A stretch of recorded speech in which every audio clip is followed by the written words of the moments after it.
Buck Show. It's uncut, it's unfiltered. This is the show of shows. This is the biggest names in drag racing. No holds barred. Speaking his mind. I've never had a problem expressing my opinions, but what we're doing here is bigger than that. These are conversations that need to be had in an unfiltered way. Exploring hot topics. Drag racing's all I've ever done. It's all I care to do. And spreading the gospel of drag racing. I respect the history. I appreciate how far we've come, but I want more for this sport, and I'll fight for it. This is the great American motorsport, drag racing. The Wes Buck Show starts in 3, 2, 1.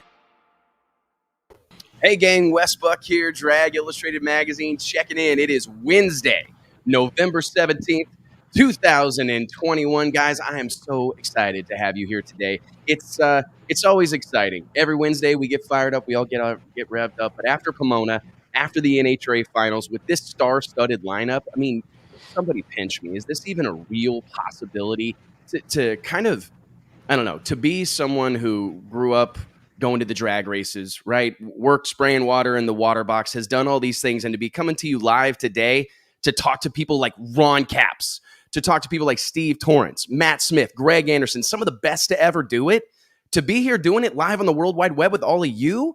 I mean, I can't even. It's going to be, dare I say it, hand to God, a barn burner. This is going to be an absolute fantastic episode of the show. And I got to say, I say it every week, but I'm never, ever going to stop. As awesome as it is to have all those people we just talked about on the show, as awesome as it is to have some of the best racers ever to do it, ever to sit inside a race car on this show and present them to you, to give them this platform, the most important people, the most important part of this whole deal, it's you. It's all of you guys.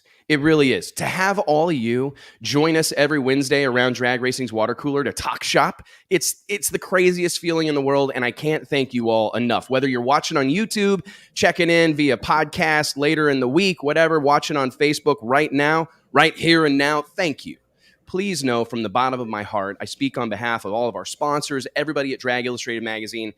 It makes all the difference. Your engagement, your commentary, it's really what keeps us going, man. And I want to ask you guys right now, let me know where you're checking in from. Let us know where you're watching from. Please help us spread the gospel of drag racing. And do me a favor, click that like button, click that share. I don't think you do it with your finger, like unless you're watching on like, I don't know, some sort of touchscreen thing. But like, click the like button, click the subscribe button so you know when we do this stuff, right? At this point in time, we're going live every Wednesday, 2 p.m. Central Standard Time. We're also going live on Monday nights for the Drag Illustrated Ride-Along, where we watch No Prep Kings on Discovery Channel. I mean, I don't want you to miss anything, right? So let us know where you're watching from, first and foremost. But secondly, please click like, click subscribe, click share, and tell somebody about the Wes Buck Show. Tell somebody about how you spend your Wednesday afternoons. They always say the best advertising in the world, word of mouth, right? Word of mouth on the Wes Buck Show and Drag Illustrated Magazine. But tell somebody that you're watching this show on Wednesday. Forward it to someone. Send an email. Send a text. We want to bring everybody to the party. So thank you guys all so much for being here today. I got to say it is going to be lit. First and foremost, at 3 p.m. Central Standard Time, we will be joined by Matt Smith. Unbelievable to have Matt on the phone here. Not on the phone. What is this? I mean, that's how long we've been doing this. The first time we had a live show, true story, we did it on something called Blog Talk Radio. I don't know if any of you guys remember this, but we would do it every Monday night.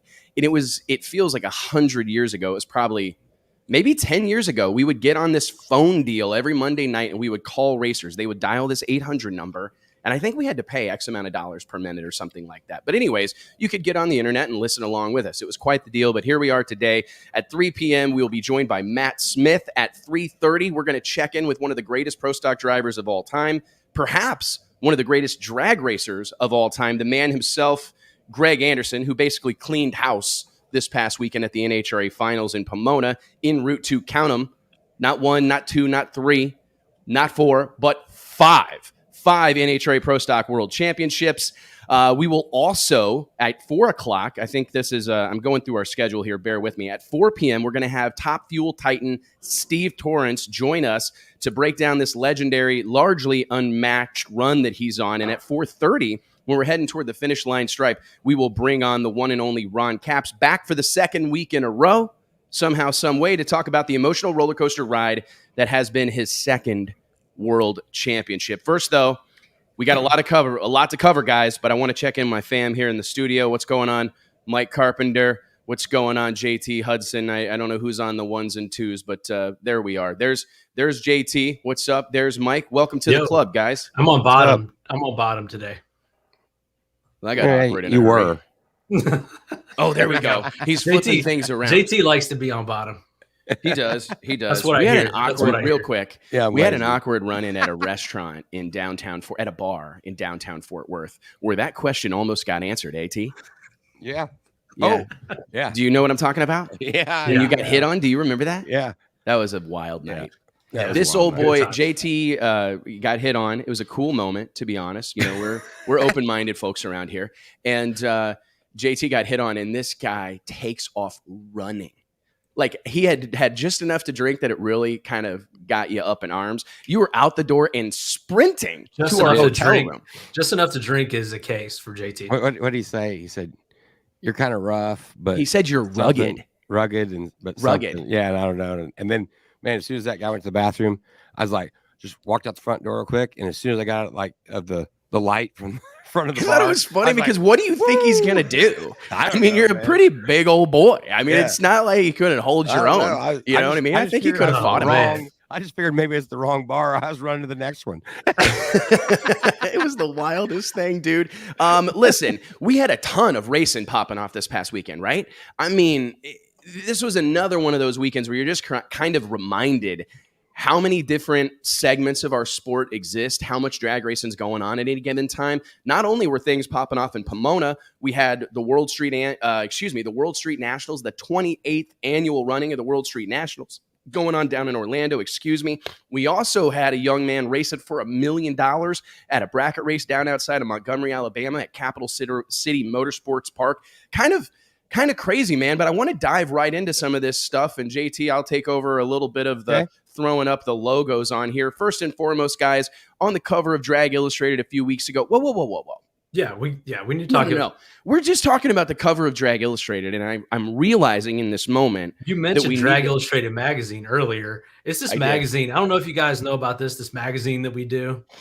Wes, have you heard about this? Yeah, 16 years of my life been dedicated to it. It's no, you're right, man. I was just getting ready. I was getting a little ahead of myself, guys, and I want to pump the brakes and saying the phrase, the cover of Drag Illustrated magazine kind of, rattled me, and I was reminded that we just uploaded the 172nd issue of Drag Illustrated magazine. I'm not asking everybody out there in the world moments ago, literally within 30 minutes. I'm on cloud 9 right now. And this happens. Wes and I joke about this back in the day.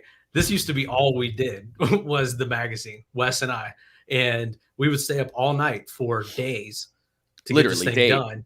And when you hit that button and it's all done and you could just go to sleep or do whatever, we would take like 2 weeks off and just try to recuperate. We can't do that these days. And luckily we have a lot more help these days. Thank God. Yeah. I don't know that I can say enough about it. Like seeing how far this deal has come, and I know it seems like forever, and it has been a long time. We have been doing this. I mean, we put out the first issue of Drag Illustrated in March of 2006 to get to this point, 16 years later. To have put out 172 issues of the magazine, I don't know that I could be more proud of this group and more proud of the platform that we've created in our sport to get the feedback that we do and hear those things like the Bible of drag racing, obviously, things like that. It's really hard to wrap your head around, and I'm so proud of it. Mike, JT, our whole team, editor-in-chief Nate Van Wagenen, senior editor Josh Hatchett, Nancy, Caroline, Van, Kyle, Blake. I mean, it's unbelievable. It really is. Everybody that has a hand, and Brandon Mudd, James Sisk, Rick Belden, the list goes on. I mean, there are a lot. Yeah, this issue especially is our toughest one. And usually let's talk about that real quick. The one that we work on the longest, and we fired through this thing. Why is that? A missile. Because it's the 30. Yeah, talk about it. The 30 under 30. It's a difficult issue to put together. A lot of logistics. We've got the nominations. We've got all that we have to go through. Over 5,000 nominations. We've got to narrow it down. Then we've got to really create 30 stories around that. We've got to put it all together, and we've got to get it ready so that it can ship in time to be at the PRI show. Which, let's interject real quick, has never been more of a challenge than it is in 2021. Guys, I do want to say that we fight this battle. We've been fighting it since COVID happened, since the whole thing has popped off. And getting a magazine to your mailbox is as big of a challenge as it has ever been for us. Yeah. So, I mean, we More literally, challenging. it's the biggest challenge it's ever been here and now. And getting the copies of Drag Illustrated 172, the 30 under 30 issue to PRI, we literally had to upload today, right, Mike? I mean, that was the today. Our press slot is for tomorrow, so there's some pre-press that has to happen. It had to happen today, or you would not have the printed copies in your hand. We're gonna have several thousand extra copies at the PRI show in the bins there and available for anybody that's going to be at the show.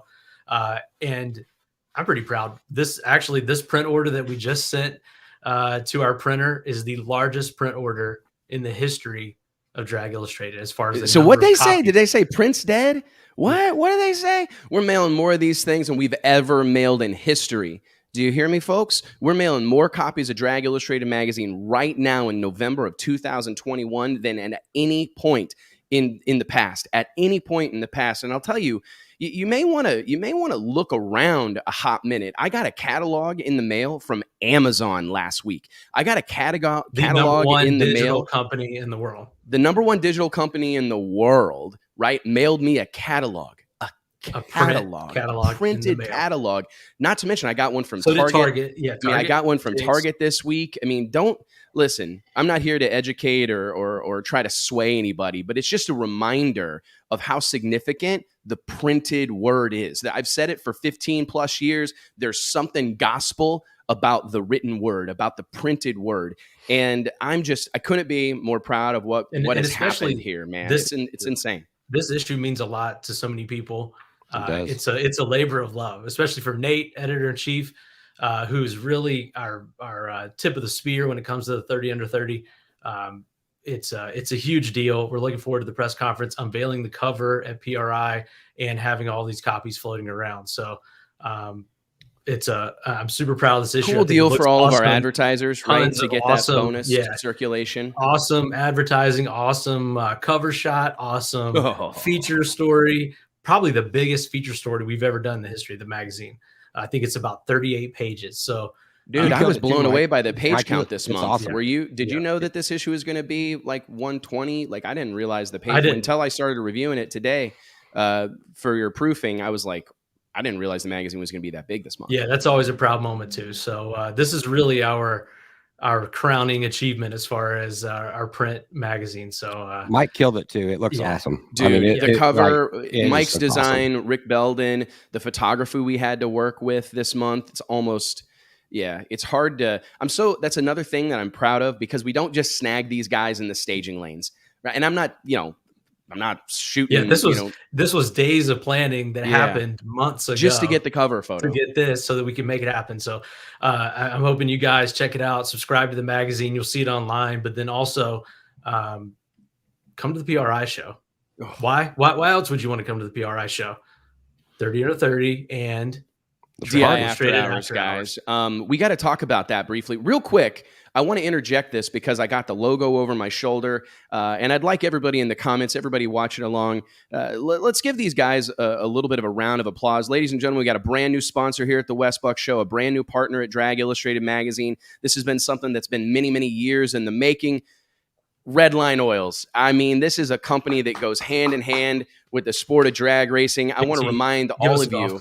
JT, give us the golf clap there, brother. I mean, listen, the Wes Buck Show is brought to you from here forth by our friends at Redline Synthetic Oils. Redline has a reputation with racers and hardcore enthusiasts for creating products that perform and protect better than any on the market, and they've been doing it since 1979, guys. Whether it's your race car, your tow rig, your motorcycle, or your lawnmower, when you think about lubricants, you need to think about our buddies at Redline. For more information, log on to www.redline.com redlineoil.com. I got to say, guys, this is a big moment for us. I mean, to be aligned with a company like this, we just ran I believe we ran a story on the website, 2 weeks ago? Something like that, announcing an expanded relationship between Redline and Steve Torrence. We're going to have Steve on the show. Well. It's in the print issue this month. Another big shout out just to Mark Beatty, a longtime friend of Drag Illustrated, a longtime friend of mine, a buddy of mine from the Denver, Colorado area, steering the marketing ship, the marketing division there at Redline Oil. And it was it was something that had been waiting in the wings, this marriage, this relationship. And I couldn't be more proud of it. It's an exciting time for us. And I just encourage all you guys, check out redlineoil.com, follow them on social media. JT, could you tag them in this post here or in this, in the comments, and see if we can get some people to go over and like their page and follow them on social media. Mark's done a great job with creating live content. They were live on the floor of the SEMA show. I'm sure they will be live on the floor of the PRI show coming up in a couple of weeks, but huge moment for us. And I just wanted to make sure that we kind of dived right into that. We're 25 minutes into the show, guys. Check out some of these comments. Everyone with a 5'7" Hemi with the Hemi lifter tick loves Redline. This is the only thing that keeps it away. Can somebody? I'm going to screenshot that. And William Herzog says, "Put some Redline in your mower. Picked up 800 RPM." Are you serious? That's pretty serious right there. Put some Redline in your mower. Picked up 800 RPM. Hold on, I'm going to try to screen grab that. Oh, Mark's watching. Don't let he's on don't let NHRA see that. They'll put a limiter on your mower, dude. I know, man. They'll try to slow you down. Restrictor plate. Here we come. William Herzog's mower's getting taken down a notch. Yep. But seriously, thank you guys. Woohoo! I mean, it means a ton to us, and I can't wait to see what we're able to do together. Let's dive into some of our race results over the weekend, because it's a little bit unfortunate, the timing of everything, right? That it's so exciting to have all this stuff going on at once, but when you have limited real estate, you know what I mean? You have limited time to cover all of this. It's a challenge, and it was almost a little bit of a tough thing that the NHRA finals are happening at the exact same time as the Great American Guaranteed Million going down at Capital City Raceway outside of Montgomery, Alabama. Tyler Bohannon wins a millie, ladies and gentlemen. The Scoggin Dickey Parts Center Race Shop Great American Guaranteed Million, taken home by Tyler Bohannon. 2018, you were just talking about this, Mike. Class of 2018, Drag Illustrated 30 under 30. Exceptional young man that's clearly going to do a lot in the sport of drag racing. Just, have you guys considered what it would be like to pocket $1 million at a drag race? I mean, it makes me feel, JT, are we in the wrong business? We are, for sure. Clearly. Just kidding. We couldn't, me and JT, it would take us a long time to try to get as good at bracket racing as these guys are. I mean, that's the thing. It's no joke. Yeah, everybody looks at this deal like, oh man, why didn't I go to, I need to get in this deal, or why wasn't I at this race? But these guys, the competition there is as stiff as anywhere in the country. And it's a totally different deal than the NHRA pros. It's a little bit of a shame that it's on the same weekend, but it's two totally different segments of the sport. We talk about how the sport is so segmented, but in these two cases, you've got kind of the home run derbies of both segments going on. It was tough to have it go on simultaneously, and it's all good. I'm glad it happened, and it's fantastic. And it shows you that it's not like they didn't have a hell of a turnout in Montgomery. It's not like they didn't have a lot of people paying attention to what's going on in Montgomery at the Great American Guaranteed Million. But it does remind you just of how many segments of our sport exist and how many segments of our sport are thriving despite there being so many of them, whether it's no prep kings, no prep racing in general, bracket racing, drag nostalgia racing, whether it's some of these East Coast based door slammer series like the PDRA, Northeast Outlaw Pro Mods, Carolina Extreme Pro Mods. I mean, there's a lot of really successful drag racing sanctions and series and just independent events taking place around the country. Excuse me. I'm just curious. Do you think this is something, guys, briefly touch on the Guaranteed Million? We had Britt Cummings and Galen Ross on the cover of Drag Illustrated a couple of months ago. Do you think that this is something that's sustainable for the sport of drag racing? These $1 million events that are largely we talked about this. We talked about this entry fee driven. Yeah, we talked about this 2 or 3 years ago, and we had that same question.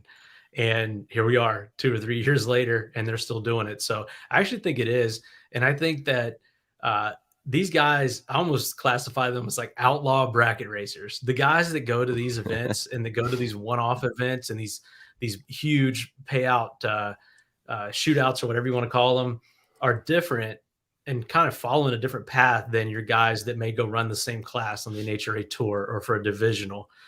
So I really think it is. I think it represents the outlaw segment of the sportsman and bracket racing. Did you see camp. some of I was looking through some photos on dragchamp.com, which had some really great coverage of this event. And I was looking through some of the photos. They had a Jumbotron at the base of the tower. They pulled out all the stops for this deal. And I think I feel like we literally missed out. Like it's probably the first time in my life going, man, I really wish I would have been at that drag race, at that bracket race, excuse me. Because it just seemed like they did a fantastic job with all the pomp and circumstance. But I think the next question, those words before. Right. I know, right? Man, I really wish I was at that bracket race. But I mean, how do we change that narrative? That's kind of the reason I said it, because I'm apt to take a little heat for having said that out loud. But it's not. I don't think. I think it's no secret. It's a participant-driven thing. Yeah, it's participant-driven, but they're making it more like an exhibition outlaw type show where it's got a Jumbotron, it's got other things going on, and some of these racers that are competing are your celebrities or your big personalities of the sport. It's I personally wonder if I think there's going to be some news. I don't really have an inside track on this, I'll be honest, but I don't know. Like, we haven't seen as much promotion of some of these other races and some of these other big payout bracket races. So I wonder if there's just getting to be so many of them. I mean, the original $1 million bracket race was just a couple of weeks ago at Valdosta, right? And now we've got another one. I do wonder, we just talked about how much is going on and how hard it is. Everyone's attention is divided. The media's attention is divided, because what I want to see events like this be celebrated a little bit more so, right? I mean, it felt like this whole thing happened and it didn't have, it wasn't in the media and in the news the way that I really feel it should be. And I don't necessarily know what the answer is to that. I mean, because this is something that it feels like should be getting some coverage on ESPN maybe, if they're going to have cornhole and parkour and hopscotch for that much money, I don't know how we can't get a little bit of a drag racing presence on some of these mainstream sports news networks, even on websites, right? I'm not saying Skip Bayless and Shannon Sharp need to be talking about it on Fox. And I'm not saying that they need to cut to it during, Scott Van Pelt's segment on SportsCenter tonight. But I do think that on ESPN.com or FoxSports.com or some of these other mainstream websites, we're having a drag race, a bracket race where young men that are having their lives changed by winning a bracket race. This needs to be talked about. What are we doing, guys? I don't know. It's a question that I think we'll be trying to answer for a long time. But if we've ever had an opportunity to get picked up or get a little bit of notoriety or get a little bit of exposure from some of those other mainstream news sources, it feels like $1 million drag race would do it. But apparently not. $1 million heads up race would probably get more. I mean, there's no doubt. I mean, there's no doubt about it, man. Hey, that's just a fact. And I think those guys are okay with it. Watch a lot of it. You know what I mean? Yeah. I think those guys are almost like they almost take pride in that almost. I think they maybe do. Yeah. They really do. I mean, they take pride in that. Okay, yeah, go lavish all your attention or your media coverage on the pros, and we're doing our thing over here. And for more money. I would almost argue, though, go all in on that. It almost feels like it needs to be underground. Don't let anybody in. I'll never forget when JT and I showed up at that kind of underground streetcar race outside of Dallas. It's probably been 5, 6, 7, maybe longer years ago. I can't remember exactly when it was, but it was an underground. It was organized and it was sanctioned. It wasn't sanctioned, excuse me, but it was as safely contested as possible. It was contested, at an airport. What was that deal called? The Texas Speed Syndicate is what basically put the event together. And it was Texas 2K, right? No, it wasn't Texas 2K. That happens at Houston. That happens at the drag strip. Why am I drawing blank on this? Whatever. Texas Invitational. Texas Invitational. Thank you very much. Yeah. Really King of the cool event, but they wouldn't hardly let you in unless you were associated with somebody, unless you were on a team or directly involved with one of them, a sponsor. You ain't getting in. And it almost feels to me a little bit like, you know what, if we can't get that mainstream, exactly. If you can't get that mainstream attention, maybe just lean into not letting anybody come. And hey, this is an underground fight club deal where we bracket race for $1 million and we don't want you here. You're not welcome. And I think if you maybe turn some folks away, you'd be surprised how many more people would want it. Classic marketing lesson. Everybody wants what no one else has. I don't know. Maybe take away some of the access. Maybe make it a little bit more, exclusive as far as, who's covering it, who knows about it, who's welcome. And maybe that would flip the trick. We gotta move on a little bit. We got a lot to cover here. The 28th annual World Street Nationals in the book. Orlando, Florida's iconic door slammer shootout continues its tradition in 2021. I don't know about you guys, but this is an event that I've just always looked forward to. I point at this event as one of the events, and I think you guys will appreciate this, and it's kind of a fun fact for those watching along or listening along. This is one of the races that helped kind of create Drag Illustrated. I remember driving down to this event many, many moons ago. It had been in the early 2000s with my dad. Yeah, I was at this event in 05, 6, and 7. I mean, we literally rented a motorhome, borrowed a motorhome from one of my dad's customers, drove across country to this race, and were just blown away by the fanfare, by the level of competition, by the air, like the atmosphere. It was as electric of a drag racing event as I have ever been to. And I believe that was in 05, right around there, right before we started the magazine. We were there with Steve Palaskis. Oh yeah. And remember that badass, what was that thing? Cavalier. Yeah, man. Built by your dad helping tune in on it. It had one of our old engines in it, and we tuned it. And we went rounds there. Vinny Bodano, kind of the same thing. We went to Streetcar Super Nationals, raced him there in Vegas. Those were the badass days of Pro Street. But essentially, those days are over, and it's Pro Mod now. Isn't it funny? Because I was writing a preview story for the World Street Nationals, and I was thinking back to those early days. Outlaw Pro Street, Outlaw 10.5, Heavy Street, and Drag Radial. Those were the 4 eliminators that the World Street Nationals were built on. Were you there when that car jumped the I was wall, there the for wall that, landed in the I'm drawing blank on his name. We ran an incredible photo sequence that Kelly Anderson took of that red Pontiac GTO with the flames on it, flying through the air. That was back in the day of A-trim, guardrails. Really, really scary scene down there. But I got to tell you, that event, just the impact it's had, I don't know that we can say enough about it. I mean, look at where radial racing has arrived. I mean, basically a feud between the original promoter and Donald Long birthed Radial versus the World, birthed this drag radial becoming a marquee attraction. Outlaw 10.5 was a lot of the history that's associated with that class. First 6-second run. Well, it wasn't the first 6-second run. Well, it might have been for 10.5.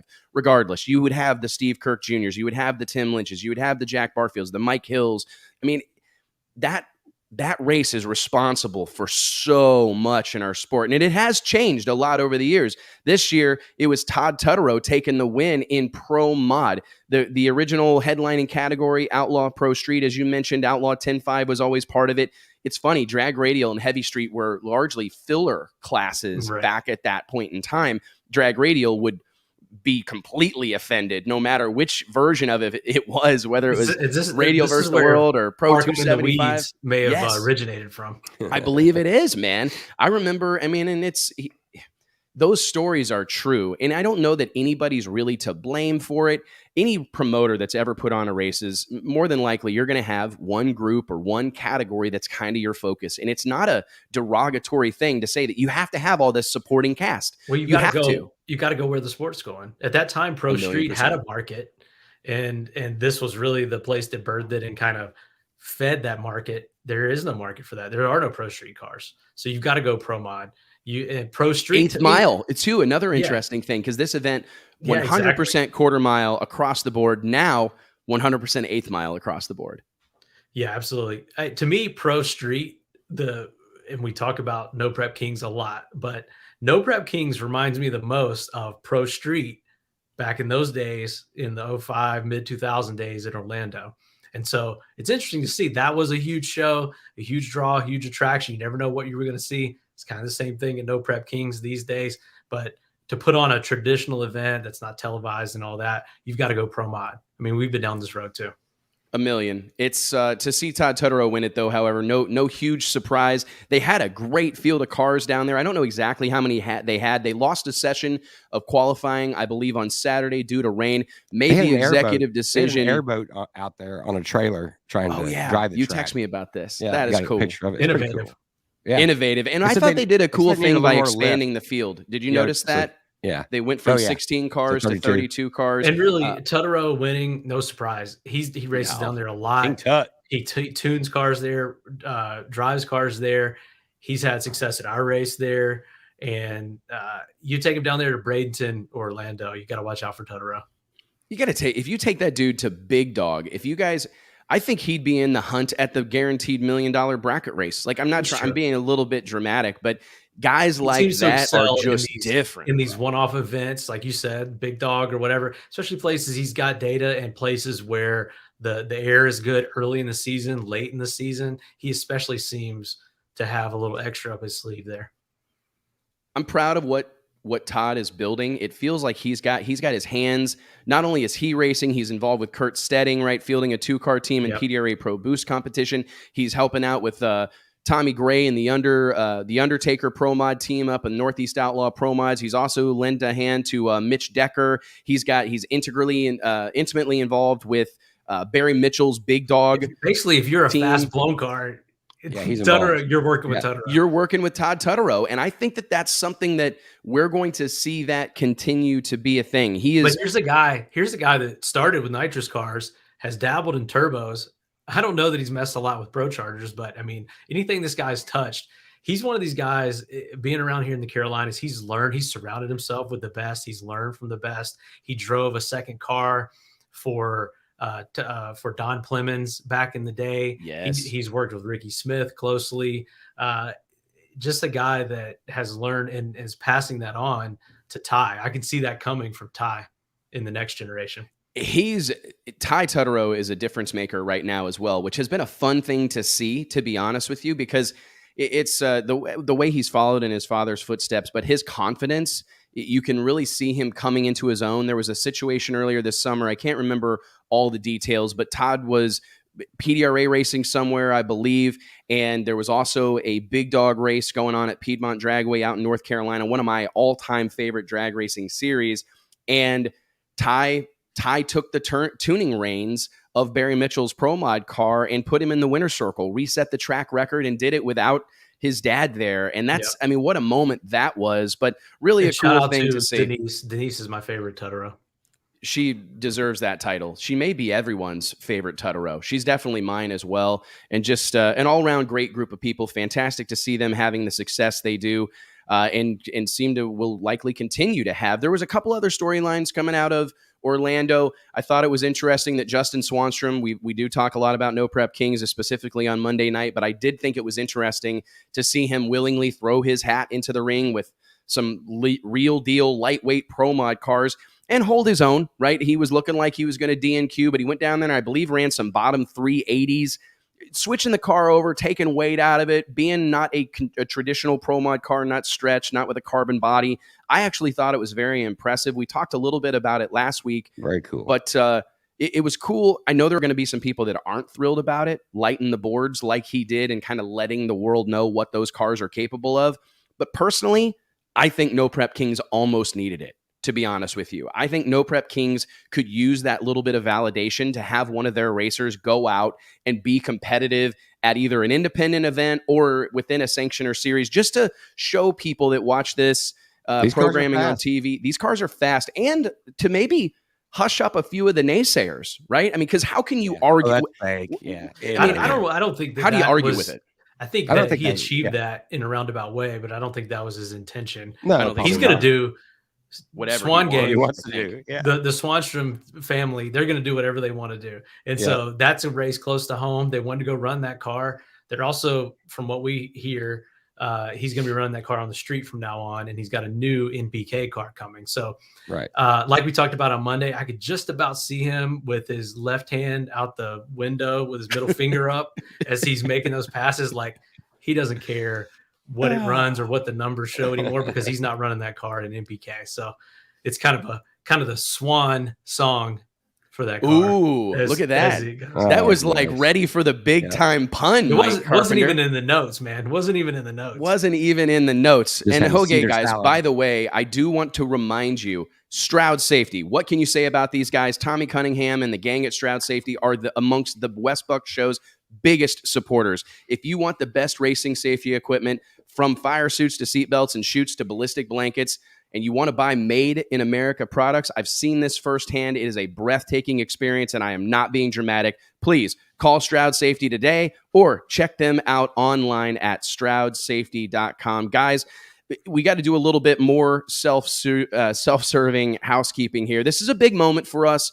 We've obviously got a big following for this event that we have done for many moons now, tied in with the Performance Racing Industry Trade Show. What I believe to be, this is JT's baby right here, ladies and gentlemen, the biggest party in drag racing, hereforth known as DI After Hours, powered by Titan Racing Engines. Thursday, December 9th at Envy Nightclub in downtown Indy. We will burn the city to the ground, making our triumphant return to the motorsports capital of the world, Indianapolis, Indiana. It's been a minute. It's been a little over a year, but I'm ready to get back there, and I couldn't be more excited to bring my friends, Eric Latino and the whole team, Chris Clark, everybody out there at Titan Racing Engines in Denver, North Carolina. I finally nailed it. I almost butcher it every week. How about it, guys? It's cool to have a real what do you say? It's been fantastic. The relationships we've had in the past around this event have been great, and they've served us well. But for me, I'm actually genuinely excited to have a hardcore company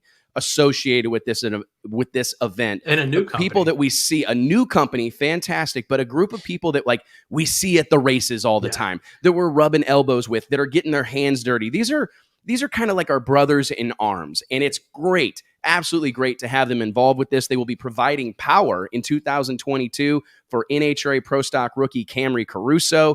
Very exciting times. I know they're making a hard push right now, guys, to kind of throw their hat in the ring with all the big league engine builders. I've had conversations with this group that have kind of centered around, we want to be mentioned in the same breath as KB Racing. We want to be mentioned in the same breath as Elite Performance. We want to be mentioned in the same breath as so many of these kind of legendary, iconic engine builder brands, and they seem major eager, major aggressive, and it's a cool thing to partner with them for our party. I told them I didn't want to bring anybody to the table. Listen, I don't want to turn anybody away when it comes to business, and everybody knows if you're buying, I'm selling. But I didn't want to bring anybody into this property in particular because we've worked so hard on it, and it's like the ultimate see and be seen event in our industry. I truly feel that away from the racetrack, it's the most significant happening in our sport that doesn't happen at a drag strip. It is over 2,500 people through the door from start to finish. It's a sight to behold at the bare minimum. And I didn't want to bring a partner along that wasn't committed to the long haul. We have big, big visions for this. We feel truly that we're just getting started.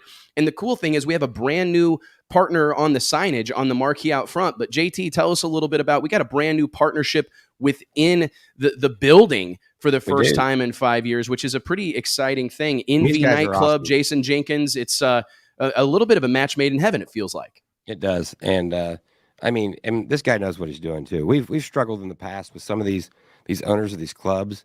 Like we warn them, like, hey guys, we drink beer, we party, we have fun. You're gonna need to stock up.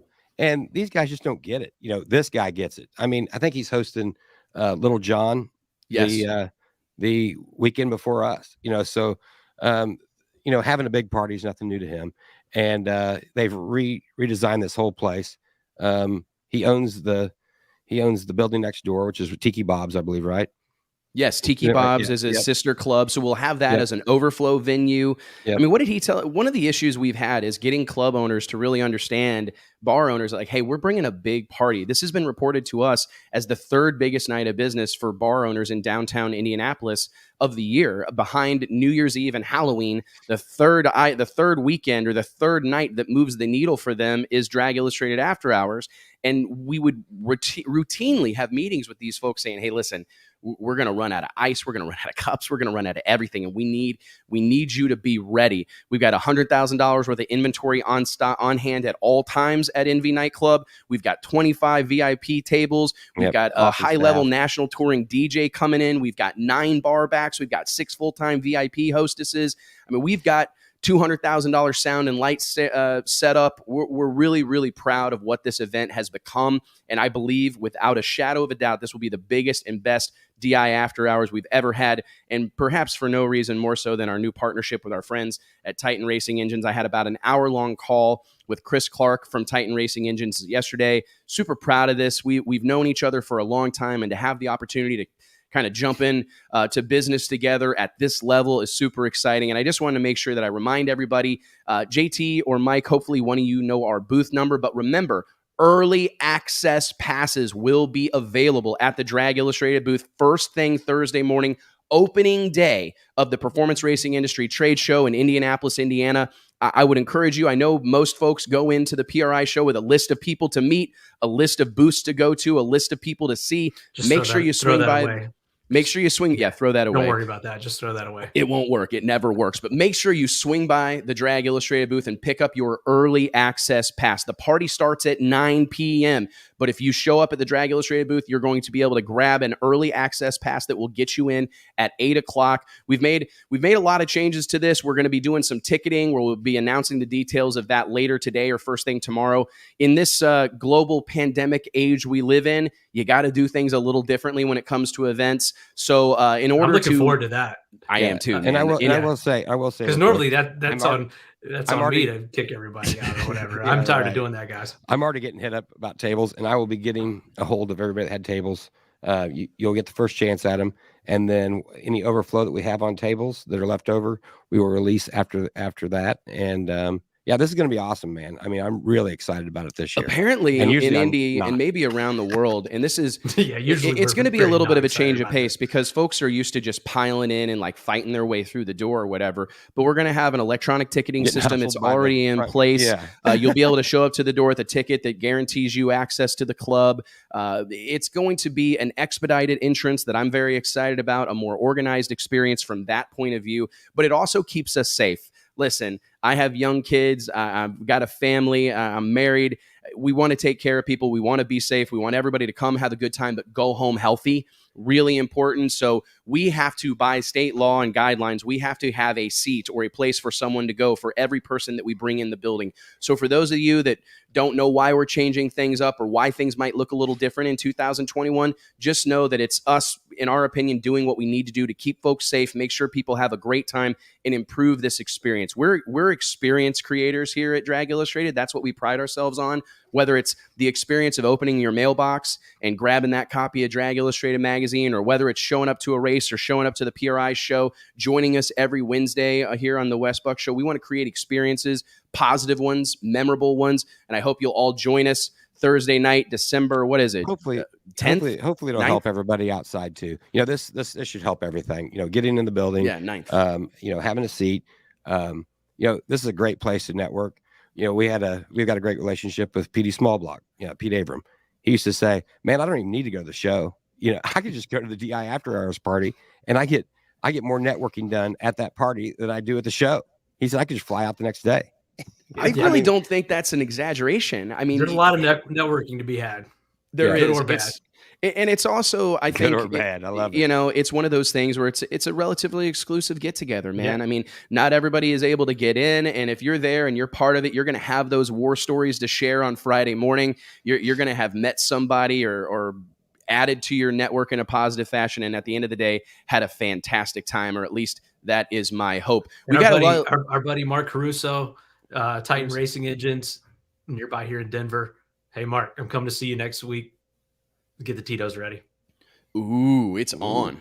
It's Tito's. on like Donkey Kong, right? I don't even have to say that. He's always got the Tito's ready, right? Yeah, he keeps that locked up. And I'm going to tell you guys, we got some huge news. Mark Caruso is making comments or making note of this in the comments right now. There's going to be some huge news coming Thursday at the DI booth. Lots of cool stuff going on in the sport of drag racing right now. Ed Stelly, Steele, or however you say your last name, my friend, I apologize. Basically, log on to, stay tuned to dragillustrated.com, Drag Illustrated social media channels. We'll be launching our ticket sales, I believe, JT, first thing tomorrow morning is what we're looking at. It'll be tomorrow, Friday, yeah. Okay, it'll be tomorrow or Friday that we'll be actually handling the ticketing, but it's going to be a fantastic time, and I encourage you to join us. Envy Nightclub, DI After Hours, powered by Titan Racing Engines, Thursday, December 9th, 2021. Let's fly down through a few of these things. We've got a few minutes here before we bring our first guest on the air, and that's actually one of the things that I was going to talk about. I mean, it's time to talk about Pomona, man. Somehow, some way, Mike, JT, it's the season's over.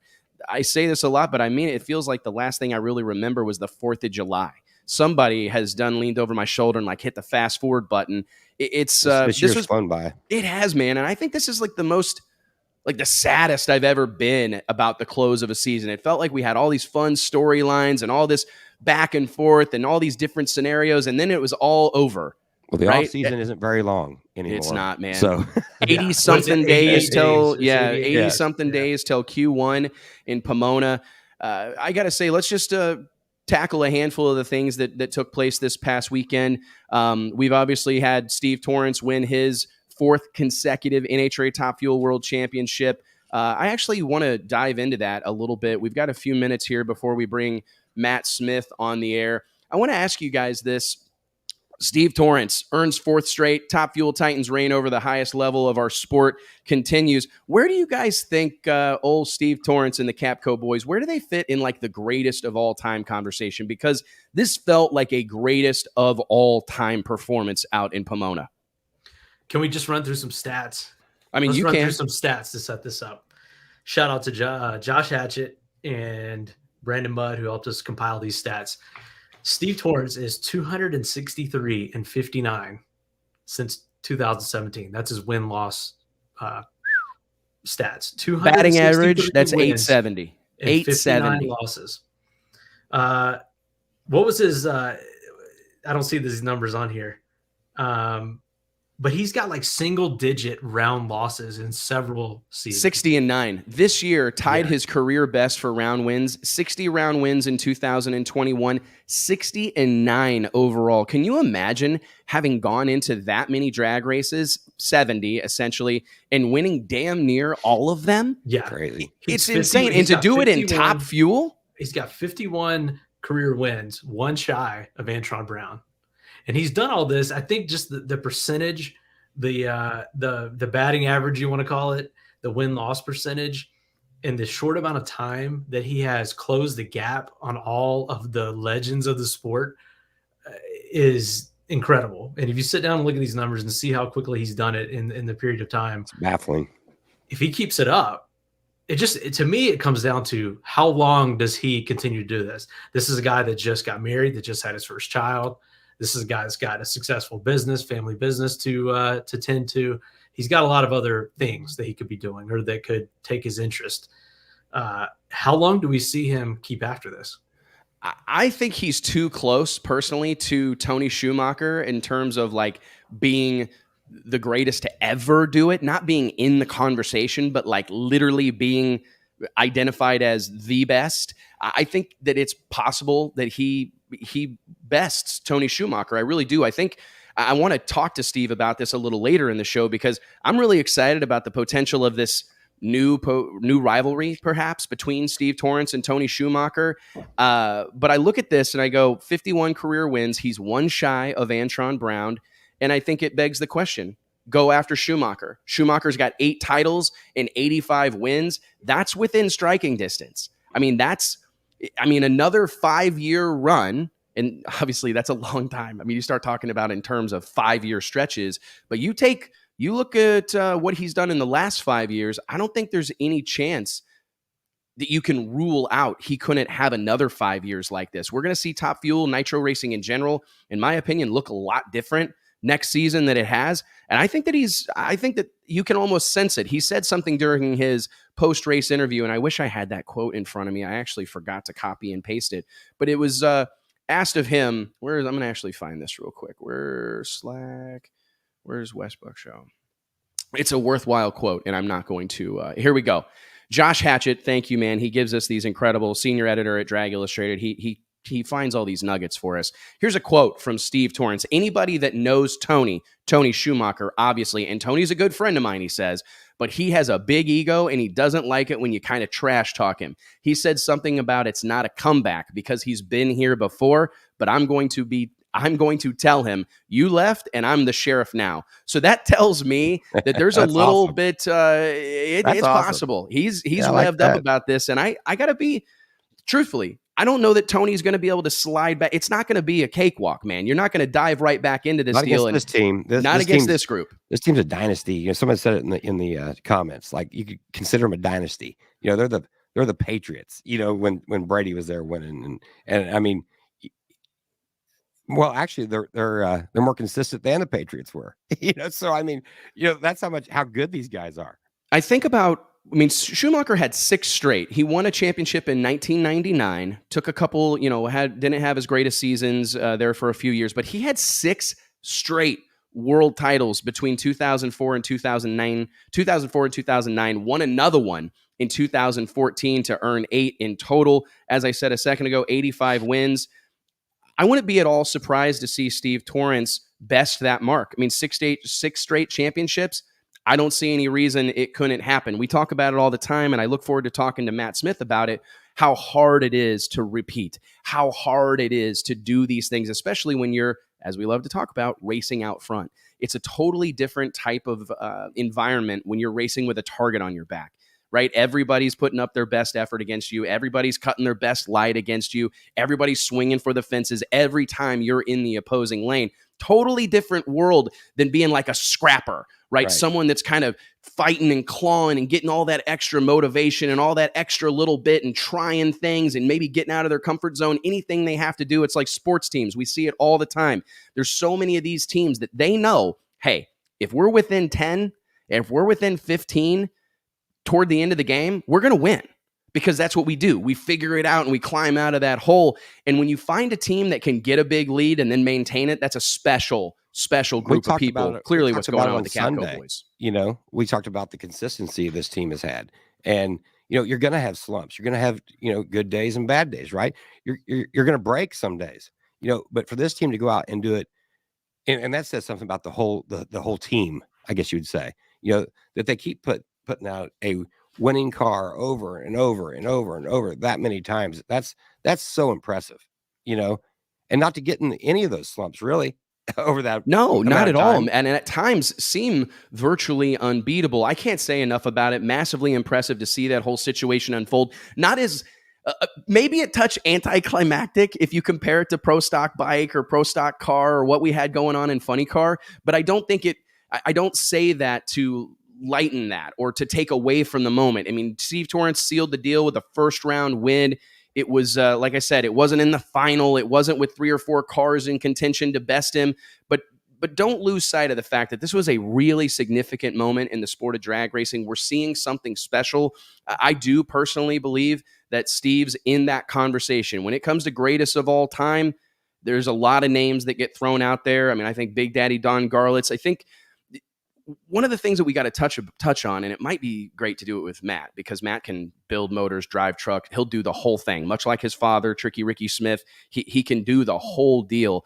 I do think at some point in time, we're going to have to dive in, JT, to like the conversation between driver and racer or rider and racer, because I personally believe those are different. Those are different things, right? Yes. A racer is someone who can yank the heads off this thing or put bearings in it if I need to, or tune it, and I'm not saying that it's bad. I mean, there's plenty of there's famous. Room for both. Yeah. There's room for both. There's tons of very successful bands that have frontmen that only sing, right? I mean, that's okay. Right. There's room for everybody, but I do think the definition is different. And with that said, let's talk about different definitions, and let's just go ahead and bring Matt on. Where did Mike go? What happened? I don't know. I'm back. Oh, he's back. Would you have your internet? You have to go pee, Mike? You Yeah, okay? I actually did. Oh, I figured as much. My goodness. I sit here stone-faced for 3 hours and never leave. Never leave. Never once do You I got a gotta clear bucket. my I think throat. you got a bucket down there or something. Oh, you guys. One of these days you'll catch up. But ladies and gentlemen, let's check in with King, North Carolina's own, talking about greatest of all time, talking about people that are moving into that conversation. Bring him on, T, the one and only Matt Smith. What's up, Matt? Hey, how y'all doing?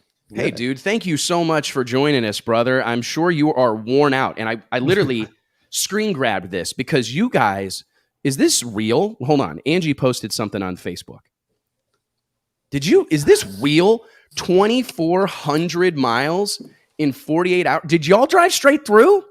No, we didn't drive straight Okay, through. thank God. Hold on, I'm trying to turn it sideways. So No, you're Look good. at all those There you go. trophies. Oh I my know God. he's got I think- trophies I think stacked you're like just trying to show off all firewood. those Yeah, he is. trophies. Yeah, like I'm Humble trying brag. to adjust my camera here. Yeah. Hold on. well, no, There you go. Oh, there we go. There we go. Oh, There my you goodness. go. Oh, Yeah, yeah. give us the full Oh, deal. yeah. Oh shit. There we go. Holy shit. You're gonna I need a really bigger like that office wall now. color. Kind of a dark khaki with the white trim. yeah, I like that, man. It's looking good in there. What did you think of the new Camping World trophy? I think they did a good job on those, don't you? The big championship trophy? yeah. I think they did a good job. It's kind of the same, pretty close to what we had last year. You know, almost identical. Oh, no joke. I guess I wasn't paying attention. I thought Yeah. it was So like, let's see here. here I'll we give go. you a good oh, comparison fuck it. here. Here we go. So Oh, I'll never mind. I'm lying to you. I like the gold ones. there's the one from last year. Okay. The base is a little bit wider, Okay. and then here's the one from this year. It feels like we're splitting hairs now, Matt. Yeah. You're talking about how wide Yeah. the base Yeah. of your championship Well, trophy It's just- is. got it's so a little many bit- of them. This one's Yeah. a little You girthier. compare, you start You know, comparing I the like a little things. girthy championship trophy. You know, jeez Louise, man. Hey, It's starting to get picky when you got 5 of them. seriously, we were just having this conversation, and I know you were listening in on the green room, and I actually like letting guys hang out in the green room for a little bit so they can hear what we're talking about. We were just having a little bit of GOAT conversation surrounding Steve Torrence. Matt, you said something during your post race, during your championship interview with Amanda Busick, and you've crushed it this year on camera, whether it was good or bad. I've been so impressed with how you've handled yourself on camera. It's a little bit weird to see you with short hair now, but I was really getting Yeah. used to long hair, flat bill, Lots of love. He gave kind it of up to West lots of Coast love. version, the West Coast version of Matt Smith. But after winning your 5th world title, I mean, you said on the stage that that's part of your desire is to be mentioned as one of the greatest of all time, the best to ever do it when it comes to pro stock motorcycle racing. Thank you for being willing to be that guy that says that stuff. I wish we heard more of that. I wish we heard more of the driving force behind some of these efforts that we see on the racetrack. So thank you for sharing with us that candid thought. But I mean, you got to feel pretty good about that conversation right now, Matt. I mean, you're in the mix. Yeah, I mean, when you talk about the greatest of all time, you know, in pro stock motorcycle, you have Dave Schultz. All right, he's won 6 championships. I mean, he's, you know, one of the best of all time. He's no longer with us, but then you've got Andrew Hines, who's still a current racer, and he's got 6 of them.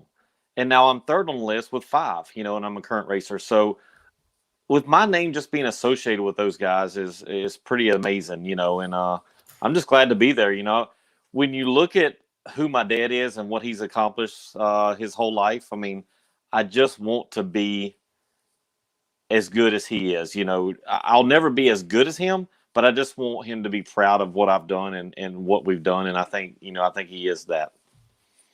I listen, I don't want to put words in the mouth of a legend like Tricky Ricky Smith, your father, but I can assure you that he's very proud of you, Matt. It's incredible what you've accomplished. And I think it's worth mentioning that your path, Dave Schultz, Andrew Hines, as you mentioned, in legends in their own right, but your path to success has been decidedly different. I mean, I think we got to talk about that, right? You have, it's not like you've had a factory connection, right? The way this has played out, I think you've got to be proud of how you've had to do it. And I'm not taking shots here. I'm not trying to say one's better than the other, but I mean, let's be honest, your path to victory, your path to GOAT status has been much different.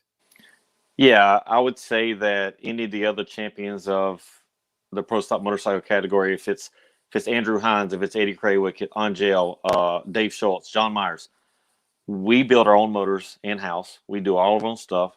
I drive my own truck. Angie helps me. I tune my own stuff, and I'm the racer. So going back to what you were talking about while I was sitting in the green room with Steve Torrence and all that, I think Steve is an awesome racer. Very good. He's well deserved of what he's got going. I don't know if he can pull the heads. I don't know if he can pull the motor out of the car. I don't know that. The only one I know in the nitro category that kind of tunes and does that kind of stuff is, I think, Tim Wilkerson, maybe. That's a current driver.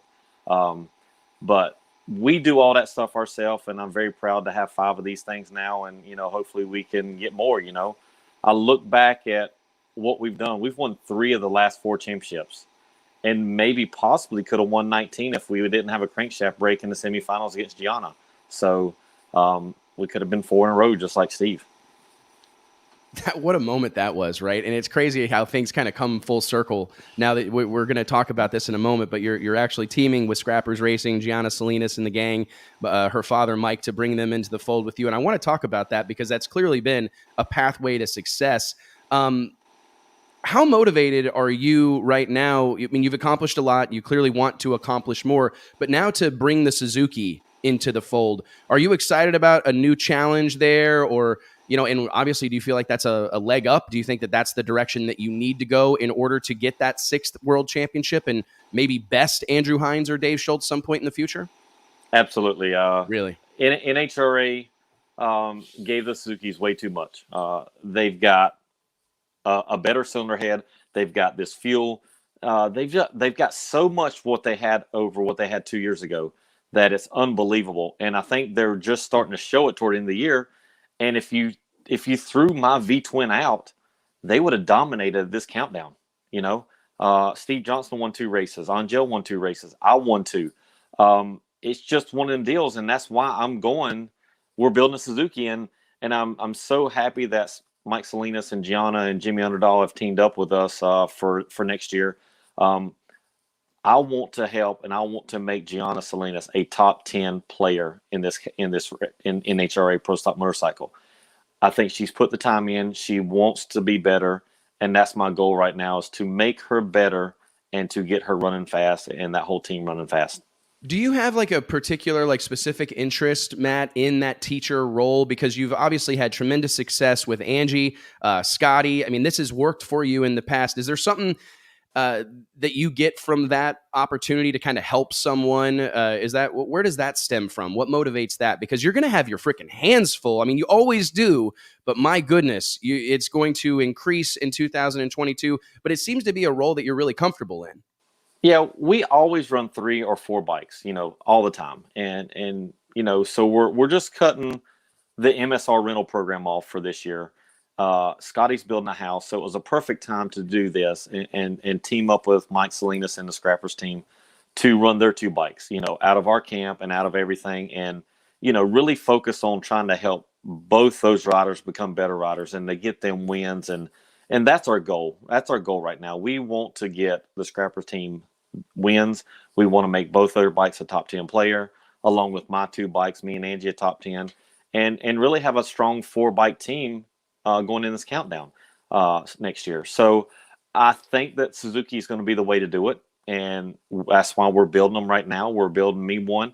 I'm not building Angie one right now. We're gonna let her stay on the V-twin for next year as it stands right now. But I will run whichever one's faster, and I'm thinking 99.9% the Suzuki is going to be faster. So that's probably what I'm going to be on, when I start next year. I think that's awesome, man. I don't think we're too far away. And it sounds, to be honest, just like something I could hear your dad saying, right? Like, I don't care which one it is. Whatever one I think I can win on is the one I'm going to be on. I want to touch on what you said there about the Suzukis. I mean, how much better do you really think they are? I mean, I guess we're going to find out, but what are those bikes capable of? I mean, because you've clearly had a hot rod, but I mean, if you're paying attention, they look like the better choice. Yeah, I mean, 3 Suzukis went 200. Karen went 200 finally at Pomona. So you have 3 Suzukis now that have gone over 200. I would say you're going to see 660s next year out of Suzuki's. We're going to dip into 660s. Holy crap. I think NHRA will end up putting weight on them, but I can tell you now with what I've seen already on the dyno, if you ride it right, you tune it right, and you get everything right, they have 668, 667 potential right now at 202, 203 right now. That is bonkers, Matt. To think about a motorcycle, that just is hard to really wrap my head around. Almost as hard as it was to wrap my head around seeing you fire that thing up and ride it back to the pits. We've seen that becoming like popularized by Erica Enders and company. Who encouraged you to do that, and what kind of feedback did you get? Because for whatever reason, and I think it's just the sheer cool factor or whatever, but it's just so different. It's such a stark contrast to yesteryear when, you know, race cars shut off on the top end, coast around, you're hooking them onto a golf cart or a Kawasaki Bayou and hauling them back to the pits, right? To see you fire that thing up and ride it back, watching you do it, I don't know who was following you. I'm assuming Angie or our friend Lisa Mickler from Denso Racing, Denso Spark Plugs. I couldn't see your face, Matt, but I had to imagine you were smiling ear to ear, because what a moment, right? The sun setting, like that was special, right? Was it special to you? Oh, tremendously special. I mean, you know, and to get back, I mean, Eric Anders has been doing this now for the last couple of years, you know, drive that B back, you know, I don't know if I can say the B word on here. You can say whatever you want here, just so you know. Let's drive that bitch back. That's what she puts on there. But we drove it back. But, you know, I think my dad probably did it the very first of anybody. You know, in 2007 when I won the championship, my dad was there, and he had never rode a motorcycle, a pro stock motorcycle. And he goes, crank this thing up after the winter circle. I'm like, what? He goes, crank it up. I'm going to drive it back to the trailer. I said, you're going to tear the transmission up. He said, well, you just won $75,000. You can fix it. So we cranked it up, and he drove it back, but he destroyed the transmission in that motorcycle, you know, by the time he got back to the trailer. But he did it in 2007, and he might have been the first one to do something like that, you know, back in the day. That is an awesome story, man. I appreciate you sharing that. Mike Salinas, it's no secret that the Scrappers racing team, Matt, is a well-financed operation. Mike's got a very successful business out on the West Coast. What's it do for you personally? You and Angie, you are people that earn your living, put food on the table by way of the sport of drag racing, and you have had some incredible partners over the year, but I have to believe a relationship like this maybe takes a little bit of the pressure off, at least on that side of the business. I mean, I don't mean to make assumptions, but is there a part of that feels good to just know that at least, I don't know what the arrangement is, but at 2022, y'all are set? Yeah, I mean, I feel real good about it. I mean, we talked, and we gave him a good deal to come in here for the first year. I think it'll be a multiple year deal when it's all said and done, and we can improve that year to year. But really, the goal is to just get Gianna more comfortable on the bike, get them some power, and make their bikes faster and make them consistent and get them a top 10. And that's the goal right now. Of course, everybody wants to win, and everybody wants to win a championship. The problem is there can only be one champion per year, and there can only be 15 or 16 race winners per year. So my goal is I want to get them a win in their camp, but I want them to be in the top 10 in points to run for a championship. And that's the goal right now. Even if they don't have a legitimate shot to win the championship, you know, after 2 or 3 races in the countdown, just making the top 10 is what my goal is to get them. And I think we can do that. And the second goal is just to make Gianna a better rider. She's a great girl, a great woman, let me put it that way. And hopefully we can make her a better rider. And she has a lot of success, and she looks forward to riding next year. It's going to be fun to see you guys put this whole operation together. As I said, this is nothing new to you, so I'm sure you'll be as successful as you always have been. Just take us through, you know, kind of closing notes here, Matt. And again, I hope you know how much we appreciate you taking time to join us this afternoon. I'm sure you guys are worn out, but I would like to just know your kind of overall take on the 2021 drag racing season. Coming back from a pandemic year, we've got a new title rights sponsor. I mean, what was your just kind of 30,000-foot view on the 2021 season? Obviously, you're looking back through the lens of a world championship, but I would just love to hear a little bit of your take on how things went, the fanfare we saw this year. We had a lot of sellouts. What's your take on the state of affairs within the NHRA, and how excited are you looking forward? I look at this 2021 season to be a success. You know, coming out of this pandemic from COVID and all that, First off, I want to say one thing to Billy Meyer. Billy Meyer stepped up and put on a show for our racers, the 4 pro categories.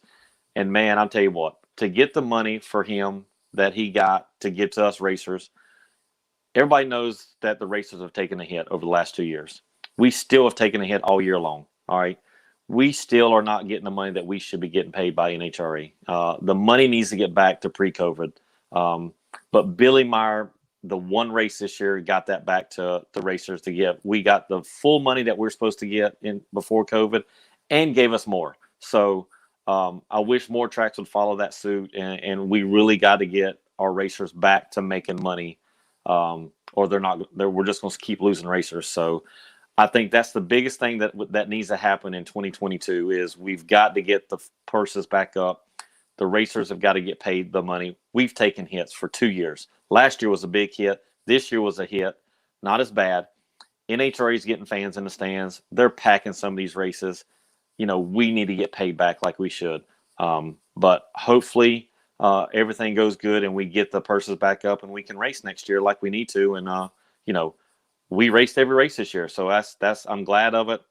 I don't think we had mask on at any race. I mean, maybe one race we had a mask on, but all in all, just thankful that, we're back to getting back to normal.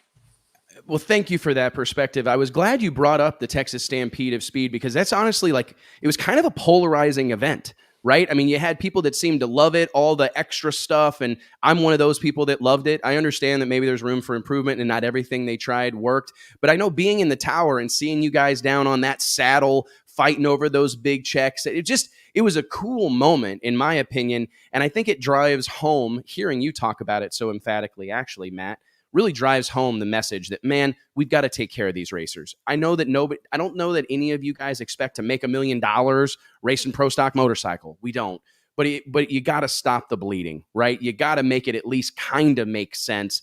And you can see, you can hear it in your voice, Matt, how much of a difference that meant. So huge shout out to Billy Meyer, Andy Carter. Before we cut you loose, Matt, we want to play this and kind of just go through it with you, if you don't mind. We just have the final round here queued up, and I'd love to kind of go through this moment with you. He is the world champion for the 5th time in his career. Do you love a moment like this, Matt, where it's all on you, like right here, right now? Oh yeah, I love the pressure. I mean, 8 out of 10 times, I don't fold under pressure. Every now and then you'll have a mess up, but normally I'm pretty good under pressure. I'm especially excited for you to see this reaction. What a race, too, right? A classic drag race between two of the best to ever do it.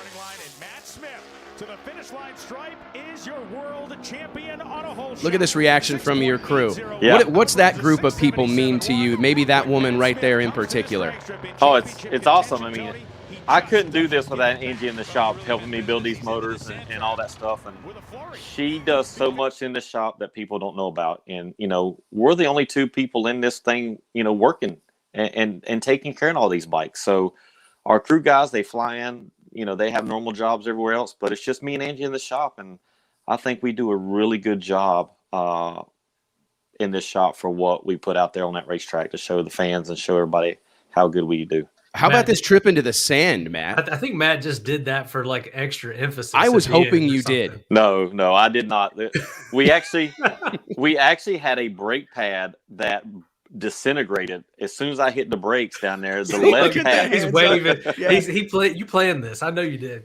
No, I was so mad, because I'm like, now I can't even go race the next round.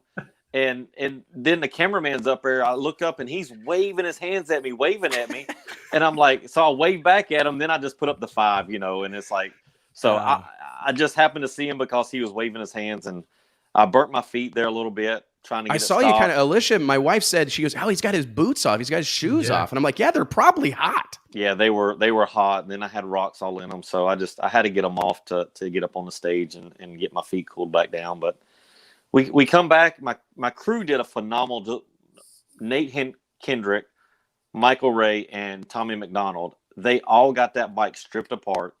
And we had to take the bearings, every bearing out, every wheel, the wheelie bar wheels, the sprockets, the wheels, the chain. We had to put a new chain on. We had to do all that stuff and get that thing ready in 25 minutes to get back up and run Eddie. And we end up winning a race like that. So hats off to my crew guys. Pretty special, man. Matt, thank you so much. Congratulations, brother. We'll have to do this again. You're a hell of a good interview, man. And it's I will say it's kind of, you look familiar again. Glad we got that. My dad, I'm surprised your pops didn't hold you down and cut that hair off. I was going to ask, what did Ricky think about that haircut? Well, it was just a simple fact of we was doing it for Lisa. She wanted me to grow the long hair out for all year long and just, see what happens. And once you win the first race of the year with long hair, you gotta roll with it. I think you pulled it off pretty well, man. Dude. You did, man. You literally looked like you were from Huntington Beach. Yeah. And we won 6 races, the most I've ever won in a season, and we won our 5th championship. So I mean, it was good. And before I go, I'm going to tell you this: when you get Steve on here, I don't know if you saw the picture, but he sat on my bike up there in the staging lanes, and he's like, "Man," he said, "I don't know how you do this." I said, "Well, let's do a ride swap sometime. I'll let you launch my bike and I'll let me launch your car." And he's like, "Man, I would not even crank this thing up sitting on it." No joke. Yeah. So I always love that, man. Especially like you've driven. I was going to mention this earlier, but I thought we'd get way off, topic here. But I mean, you've driven pro mod car. I mean, fast, competitively, won races or whatever. One of the quickest. You held the record for a time being, didn't you? For the quickest pro mod for pass? a couple of years, yeah. 355, I think, over in Qatar for 2 years. Holy crap, I don't man. think many people realize that. No, Matt Smith, brother, you've done it the hard way, but we couldn't be happier for you. You're an incredible ambassador for the sport of drag racing, a class act. Congrats to you, Angie, Lisa Mickler, everybody at Denso, all your sponsors, man. Great group of people, man. Mark Stocksmith. Yes. So what a great guy he is, right? And a guy who does it for like all the right reasons, supports the sport of drag racing, supports a bunch of stars that our sport really needs out here. So yeah, big tip of the cap to Mark Stocksmith. And he's actually a longtime fan of the show. A couple of years ago, he bought me, how many did he buy, Mike? I think he bought 50 or 100, maybe 500 NHRA all access passes for us to give away. Yeah. He's like, "Hey, go buy like 100 or a couple of hundred of those and just give them away on the show every Wednesday." And I'm like, "Oh, that's a fantastic idea. I wonder if NHRA will give me a deal." And he's like, "No, probably not, but here's my credit card." That's his deal, crazy. He's behind the scenes. He doesn't want the adulation and everything. He likes doing it from behind the scenes, right, Matt? Yeah, he's a super nice guy. And I mean, he's been with me since I started this team in 2007, and can't say enough about him. I mean, I really wish I miss him out here. He hasn't been out in the last 2 years, because of Marshall with all the COVID stuff. But I think his wife's a breast cancer fighter, a survivor, much like my mom, and that was actually the reason that we got to know each other pretty quickly. Is that my mom and his wife are on the same medication, so it was kind of like an interesting thing, not the funnest thing to develop a friendship over, but it's been cool to see how many racers he helps and what he does for the sport. So I'm glad you mentioned him, Matt. Yep. Thank you. Thank you, brother. Well, hey, man, go enjoy some off time. I don't know if you, the Smith family, takes any time off. I've seen your dad fish once or twice, maybe go out for ice cream once or twice. I hope you take Angie out for a nice dinner, do something fun, man. You guys certainly deserve it. Yeah, we're going to Florida for Thanksgiving, the whole deal. family. So we're going to go down there and spend a week down there and enjoy ourselves. We'll do that, man, and I guess we'll see you back at Pomona here pretty dang quick. We won't be at Pomona, but we'll be at Gainesville. Gainesville's our first race. Perfect, man. Thank you, brother. Talk soon. Thanks, Wes. Thanks, Mike, for having us on.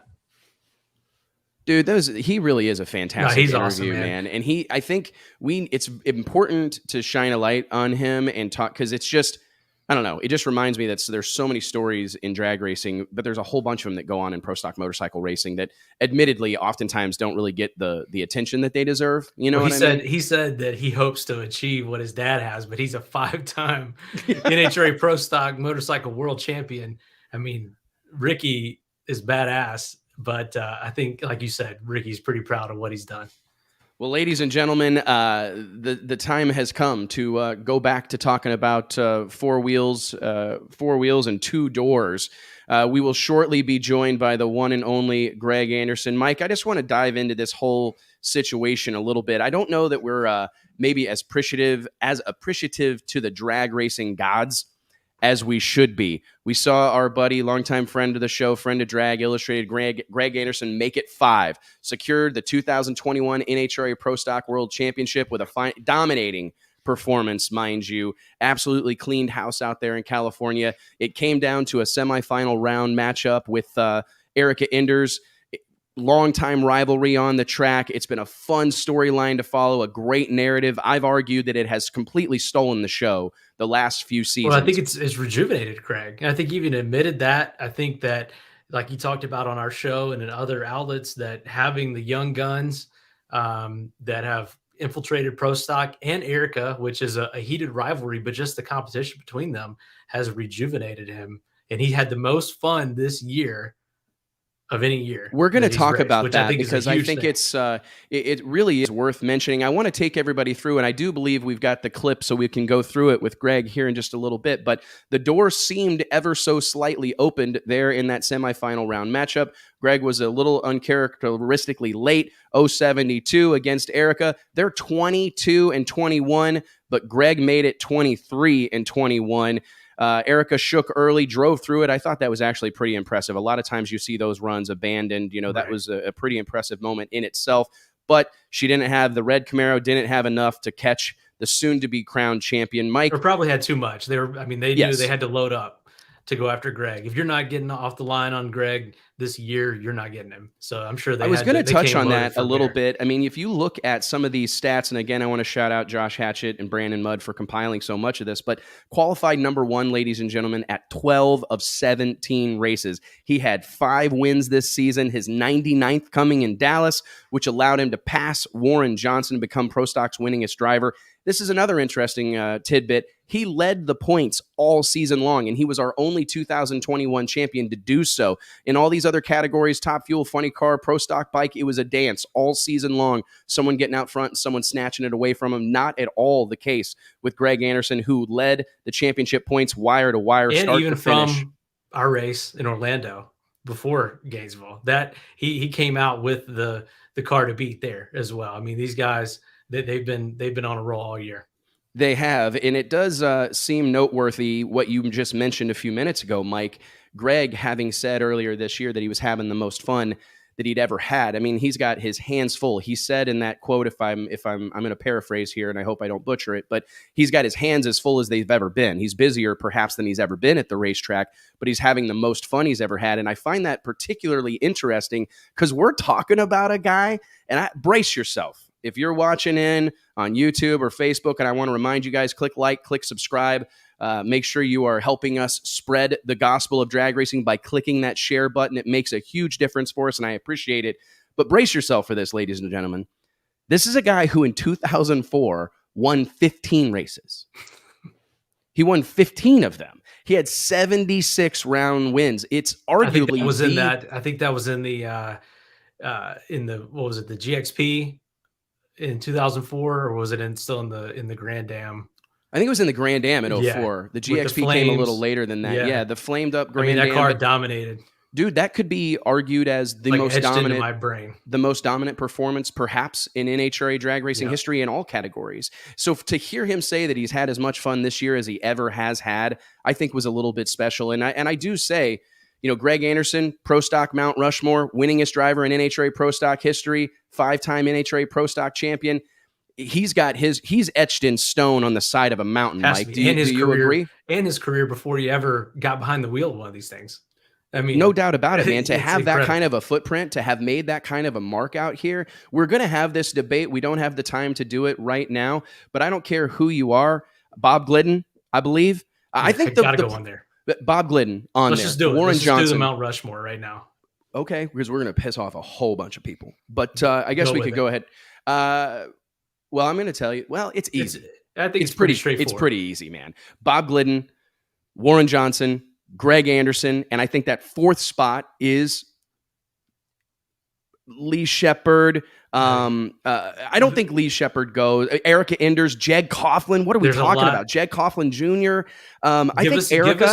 Give us your feedback. Who's on the fourth spot on the Mount Rushmore? I think that those three. It's pretty those hard. First it's three pretty hard to are debate those straightforward. first three. You're really gonna have a hard time arguing those first three. Give us your fourth right now in the comments. Yeah, we'd love to hear from everybody. I love getting Greg these, on. We'll talk to Greg about this, but tell us what you guys think.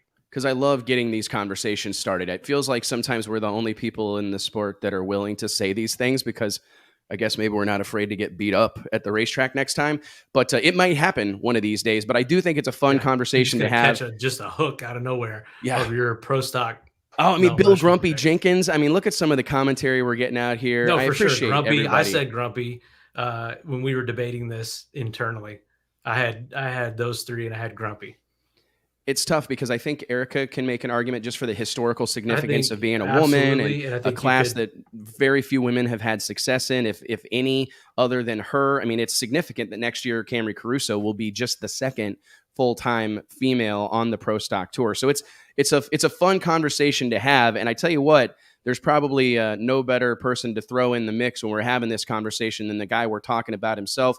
Ladies and gentlemen, Mike, help me give him a round of applause. The one and only, the man of the hour, 5-time, count them, 1, 2, 3, 4, 5 world championships, the one and only Greg Anderson. What's up, brother? Oh, thanks. Good afternoon, What's up, Greg?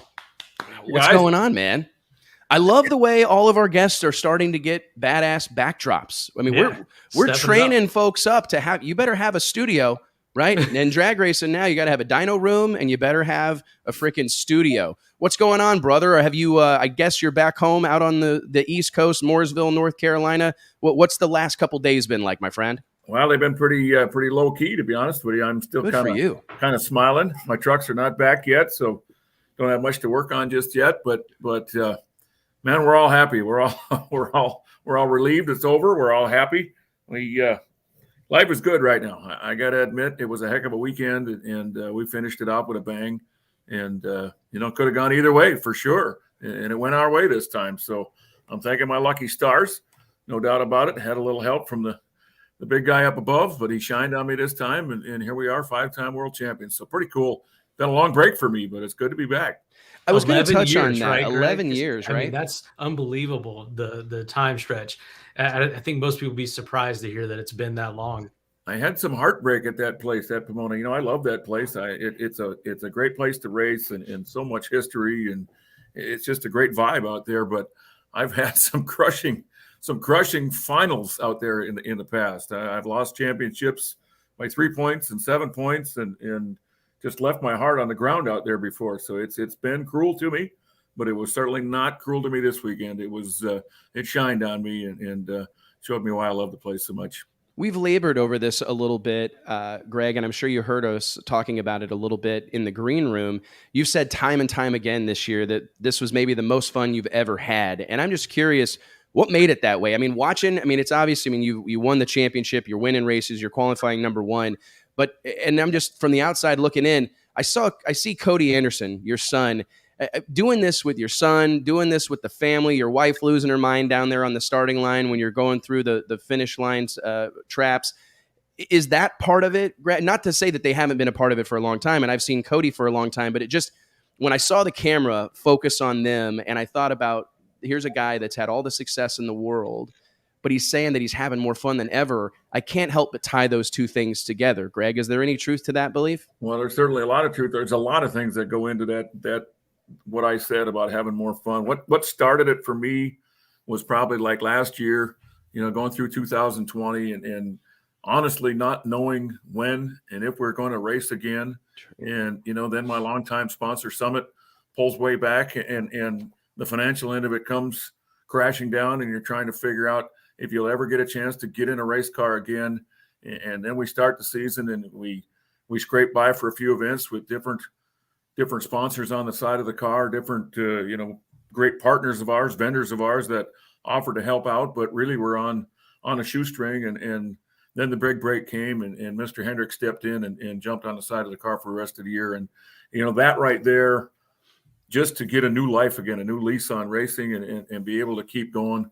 I really realized that there's no guarantee that you'll be able to do this in the future. There's no guarantee you'll be able to do it next year or the year after. So you better live and you better enjoy every minute of it. And at the same time, I for whatever reason, my guys, I don't know if anybody knows the real story on the race car I have, but it's actually not KB Racing's race car. It belongs to Dave Kramer, belongs to Derek and Dave Kramer. It was the car they raced a couple of years ago. And the car I was in, I was struggling with, and we struggled hard, and we begged begged Dave Kramer he was building a new car, and we begged him to borrow me that car. I wanted to try a different car and see if it was a car problem or what it was. And he was gracious enough to give me the car he had that had been running real well and working well, and he built a new one. And honestly, ever since we got that car, we took off. We found the sweet spot with it, and the car took off running, and it's been absolutely bad to the bone ever since I've had that race car. So you don't get to number one. You don't win world championships without trying new things, right? Stepping outside of your comfort zone a little bit. I'm just curious. I didn't expect you to say that. Shout out to the Kramers, some really great folks, some fine folks that do a ton for the sport of drag racing. I didn't expect that. I didn't know that, to be honest with you, Greg. What was the struggle? I mean, were you guys trying some new things? Had you made anything significant that you can share with us?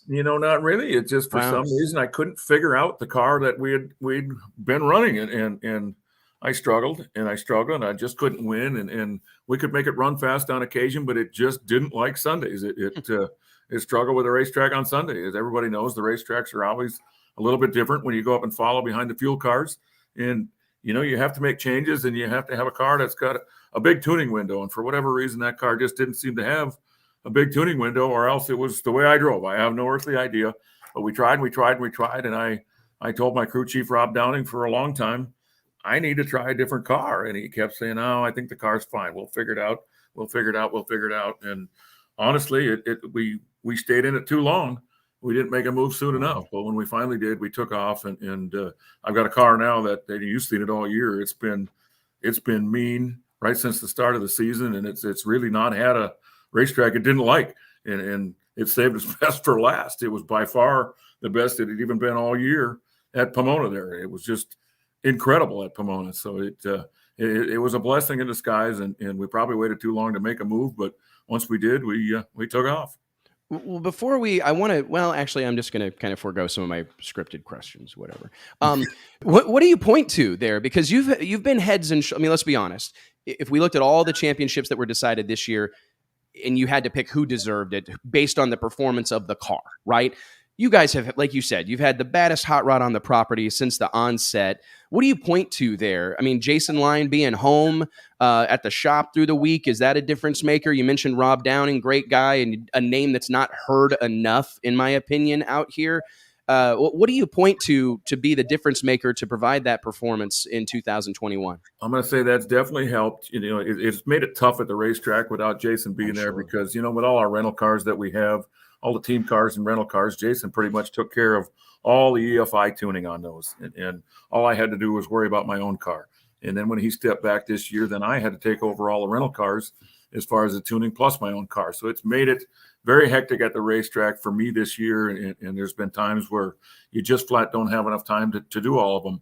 But at the same time, with him staying home, and I've said this for years, our race shop, our race team is one of those that when we pack up and go to a race, we pretty much pack up the whole team and go to a race. And that shuts down our engine department. That shuts down pretty much of our R&D department and our engine work at home. And that's a lot of time that you spend on the road. So obviously with him staying home this year, that made it like more so like some of the other teams that most of their engine department doesn't go on the road with them, and they're able to keep digging, keep building, engines and power when we're gone racing. So that helped tremendously.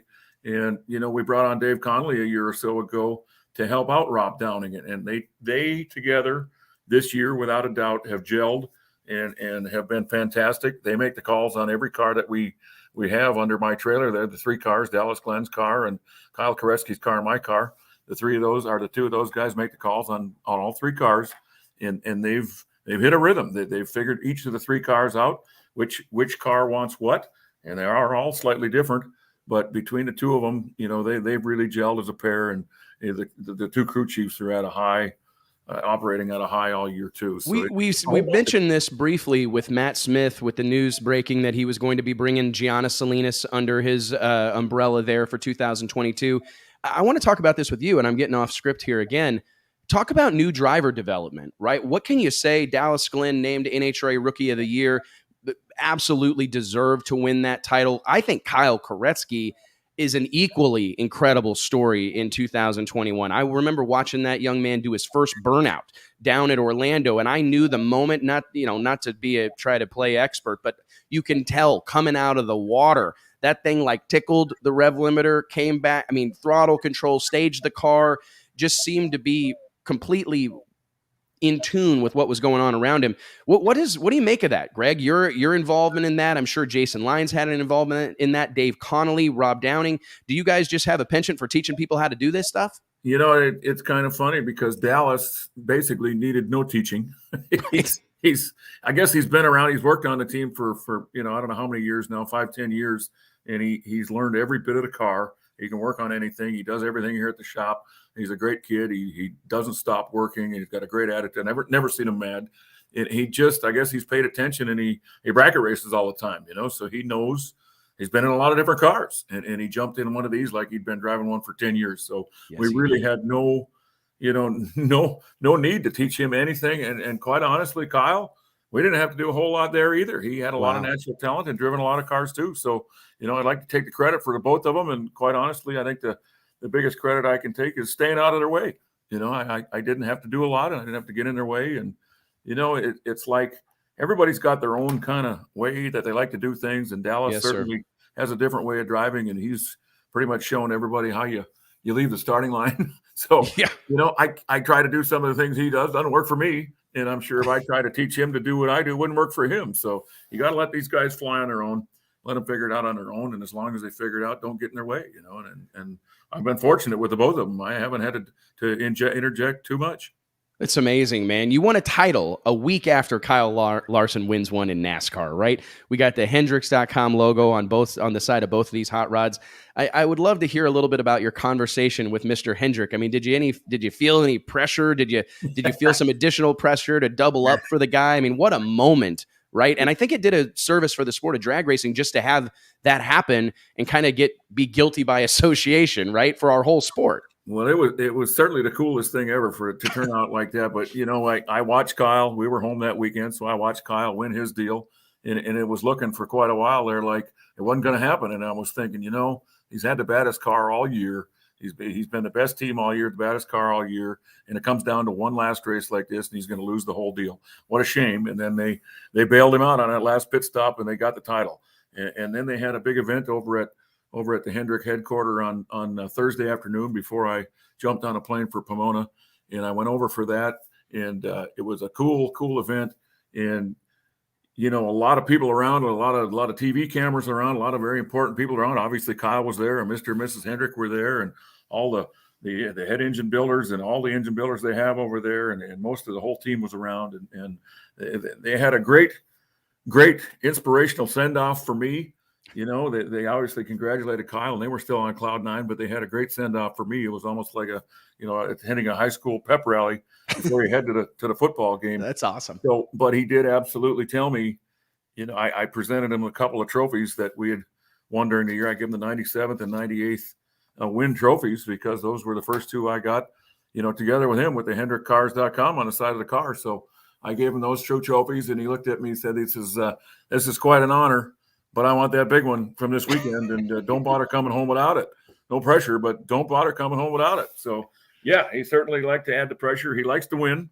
He's a great guy, but make no mistake, he wants to win. So it was a great relief to get it done this weekend, and it was kind of, I felt the same story as Kyle Larson. We had what I felt was the best car all year, but it still came down to one last race, and you had to find a way to be the best at that last race, or the whole season really went down the drain, and somehow we pulled it out, and everything went our way. We got the breaks we needed, and everything went our way, and here we are, a 5-time champion, and Mr. H is he's living life right now. He's looking like the genius this year for putting that Hendrick.com on both those cars, and he is a genius. He is a smart man, and he pulled off quite a feat this year. I get feisty mad, Greg, when I think about someone such as yourself not having a sponsor or wondering what the future holds. I mean, I probably shouldn't take it as personally as I do, but it bothers me. It drives me crazy. I'm hoping, I don't mean to put pressure on you to make some sort of an announcement right now, but I mean, are we looking good for 2022 to see that Hendrick.com, HendrickCars.com logo on the side of Greg Anderson's hot rod? Well, let's just say I feel very, very, very, very positive about it, Wes. I can't put it in print yet, but yes, I feel very positive about it. Well, and we thank all God. agree on one thing. I was on the phone with him a little while ago, and he's like, I can't believe how good that car looks. You realize how special that scheme is to me anyway, because that was his son Ricky's last scheme, before we lost him in that plane crash. And I said, man, your kid did a hell of a job designing that scheme, because it pops. It's the best looking car out there. And I know I'm biased, but I swear it pops better than any paint scheme out there. And it just is an eye catcher. And not only in NASCAR. Check this photo I got of it. Where's it at?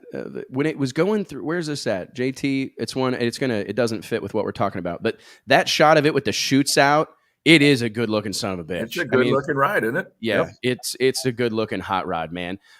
So that's great to hear. And I hope, it's so important. And I'm personally grateful, because it's so important to our sport that we have ambassadors such as yourself out here competing at a high level. The last thing we could ever have happen is someone such as you find yourself on the sidelines due to sponsorship support. It baffles me. And huge shout out to, I don't know Mr. Hendricks, but I tell you what, I'm a huge fan, always have been for a long time, and I appreciate his support of you.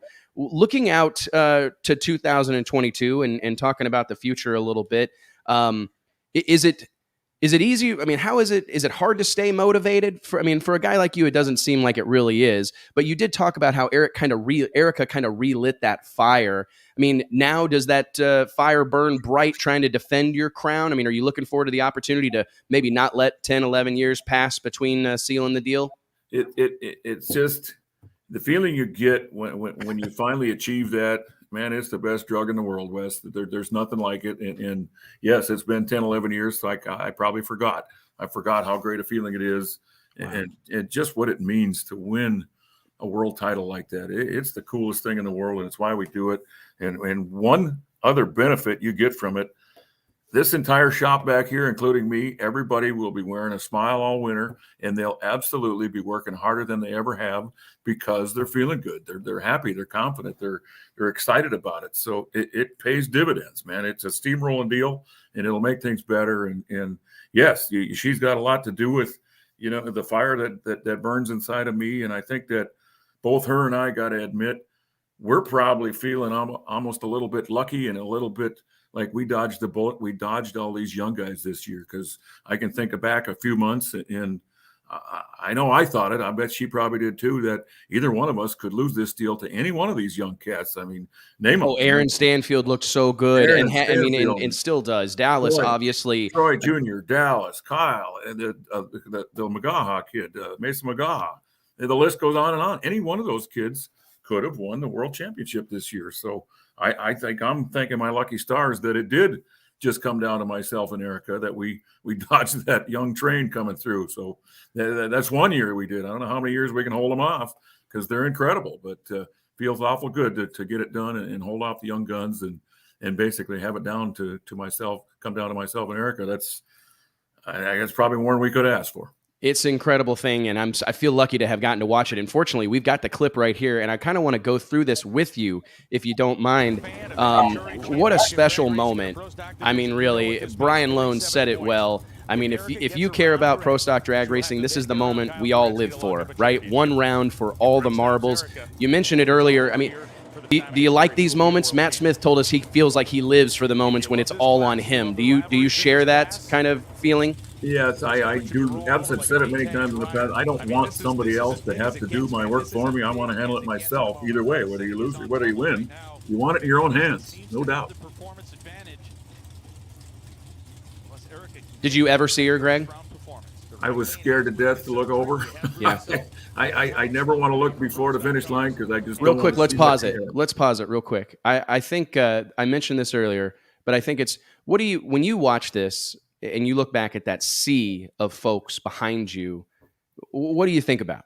Well, it's kind of funny, because when you're in the car, you don't really see much of that. You don't feel much of it. You're just trying to do your job. You're trying to focus on the racetrack. And after it's all done, my wife and everybody on the team's like, you have no earthly idea how nervous we all were on the starting line.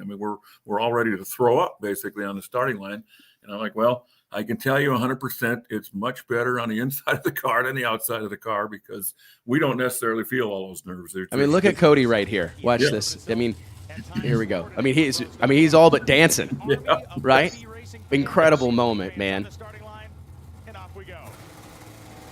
No games. Was that exactly what you expected? Yeah. Clean drag race? Yeah, probably is. And Greg Anderson, the winningest driver in the history of the category, is now a 5-time world champion in Pro Stock Eliminator. 657.8, another. It was great to see some emotion, some raw emotion out of you, man. I love those in-car cameras. I don't think we honestly get enough of those shots. I love to see some honest-to-God reaction and emotion from drivers. World champion hat on his head, Greg Anderson, in the year that you now hold the most wins in Pro Stock history. You pick up your 5th championship. What do you want your mark on this sport to be? You know, I don't know that I need to leave a mark. I want to do the best job I can out here. First of all, I'm just the luckiest man in the world to be able to do this. Do you realize how lucky we are to be able to do what we do? It's the coolest sport in the world. It's the coolest job in the world. And I have been associated with the greatest people for the last 20 years, and that's why I'm here. I'm not here because of me. I'm here because of all those people, all this great race team, Ken Black, all my great team. They're so good. How bad was my car today? It's just incredible. I mean, nobody could have screwed that up, I don't think. So thank the Lord I didn't, and thank you to HendrickCars.com. Rick, whew, you put the pressure on me last week, buddy, when Kyle won, and we had a little get-together there on Wednesday and Thursday, and you told me, you know what, bring that trophy home, buddy, or don't come home. Guess what? I'm bringing it home to you, buddy. Congratulations. So thank you, and thank you, Chevrolet, and thank you, Summit, for all these great years. They're still around, and thank you to all the competition. That's what makes it so great, and that's what makes us feel so good, because the competition is absolutely incredible. Of course, I wanted to watch this video with you, but you kind of set us up a fantastic segue. It wasn't that long ago, Greg, that we were talking about, you know, what's going to happen with Pro Mod or Pro Stock, excuse me. Everybody was kind of freaking out. Then there was the schedule change. We go from 24 races to 18. By all accounts, Pro Stock, NHRA Pro Stock, is the most stable, healthy category the NHRA has right now. What do you tie that to here and now? Well, I mean, that absolutely is. We had one foot in the grave, no doubt about it. And you know, we had to put our heads together. Obviously, our team and the Elite Motorsports team and all the rest of the teams, the Magaha teams, all the rest of the teams in the class had to put our heads together and figure something out. And basically, we all came to the conclusion that every one of us had to do our part to find a way to get more racers to the track. So on our end of it and Richard's end of it, we basically, you know, called around and offered engines and cars and everything at a dirt cheap lease price just to get cars to go to the racetrack. And we started that way and obviously got a lot of interest that way, got a lot of people involved. We also took it to the next level where we weren't just going to rent a car to somebody to go out and show with and place with. They were going to be able to go out and win races and beat us. And that's the toughest part of the whole deal, to swallow all those years of focusing on yourself. Everything you could do to make my car the fastest I could make it and make me win. That's the focus we had here at KB Racing for all those years, Jason Line and myself. That's all we had to worry about was our two cars. And then when we, you know, brought on these extra cars, we had to bite the bullet and decide they had to run just as fast as ours, and they had to have just as good a chance of winning and beating us as anybody else. And that's the decision we made. That's the decision that, you know, Richard and the Elite team made. And that's what's created the success in this class. And that's, you know, you saw Bo Butner win a championship. You've seen many other people capable of winning races and championships. And you didn't have that 5 years ago. You didn't have that 10 years ago. And all these new young guns coming into the sport nowadays, they're jumping into equipment that can go right out and win a race, can go right out and win a championship. So you didn't have that 10 years ago when I jumped into, or when anybody else started out. You started off, you begged, borrowed, or stole for anything in an engine, anything in a car, and you hope to qualify. And if you qualify, then you hope to go around. And it's not like that anymore. So we completely changed the outlook of the class, and it's great right now. And that's why. So I guess we got to take a little bit of credit for that. And we just I think there's something for everybody to Oh, learn from it, to be honest, Greg. I mean, I think the NHRA as a whole could likely learn from that, just a newfound kind of take on this. And I think the Torrances, in a lot of ways, have kind of adopted that as well. And they've done that on their own merit, to try to make sure some of these other teams are successful. But it really, and I want you to know, we appreciate it. There's a lot of us, I watched my dad, I grew up watching my dad, they're chasing the pro stock dream.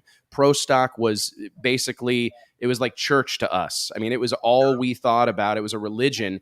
And guys like you, Richard Freeman, everybody that's been involved in this kind of newfound approach to pro stock, we owe you all a debt of gratitude for keeping factory hot rod racing alive. I've got one last thing for you, and I'm sure you haven't had a lot of time to think about it. You've been busy winning a world championship.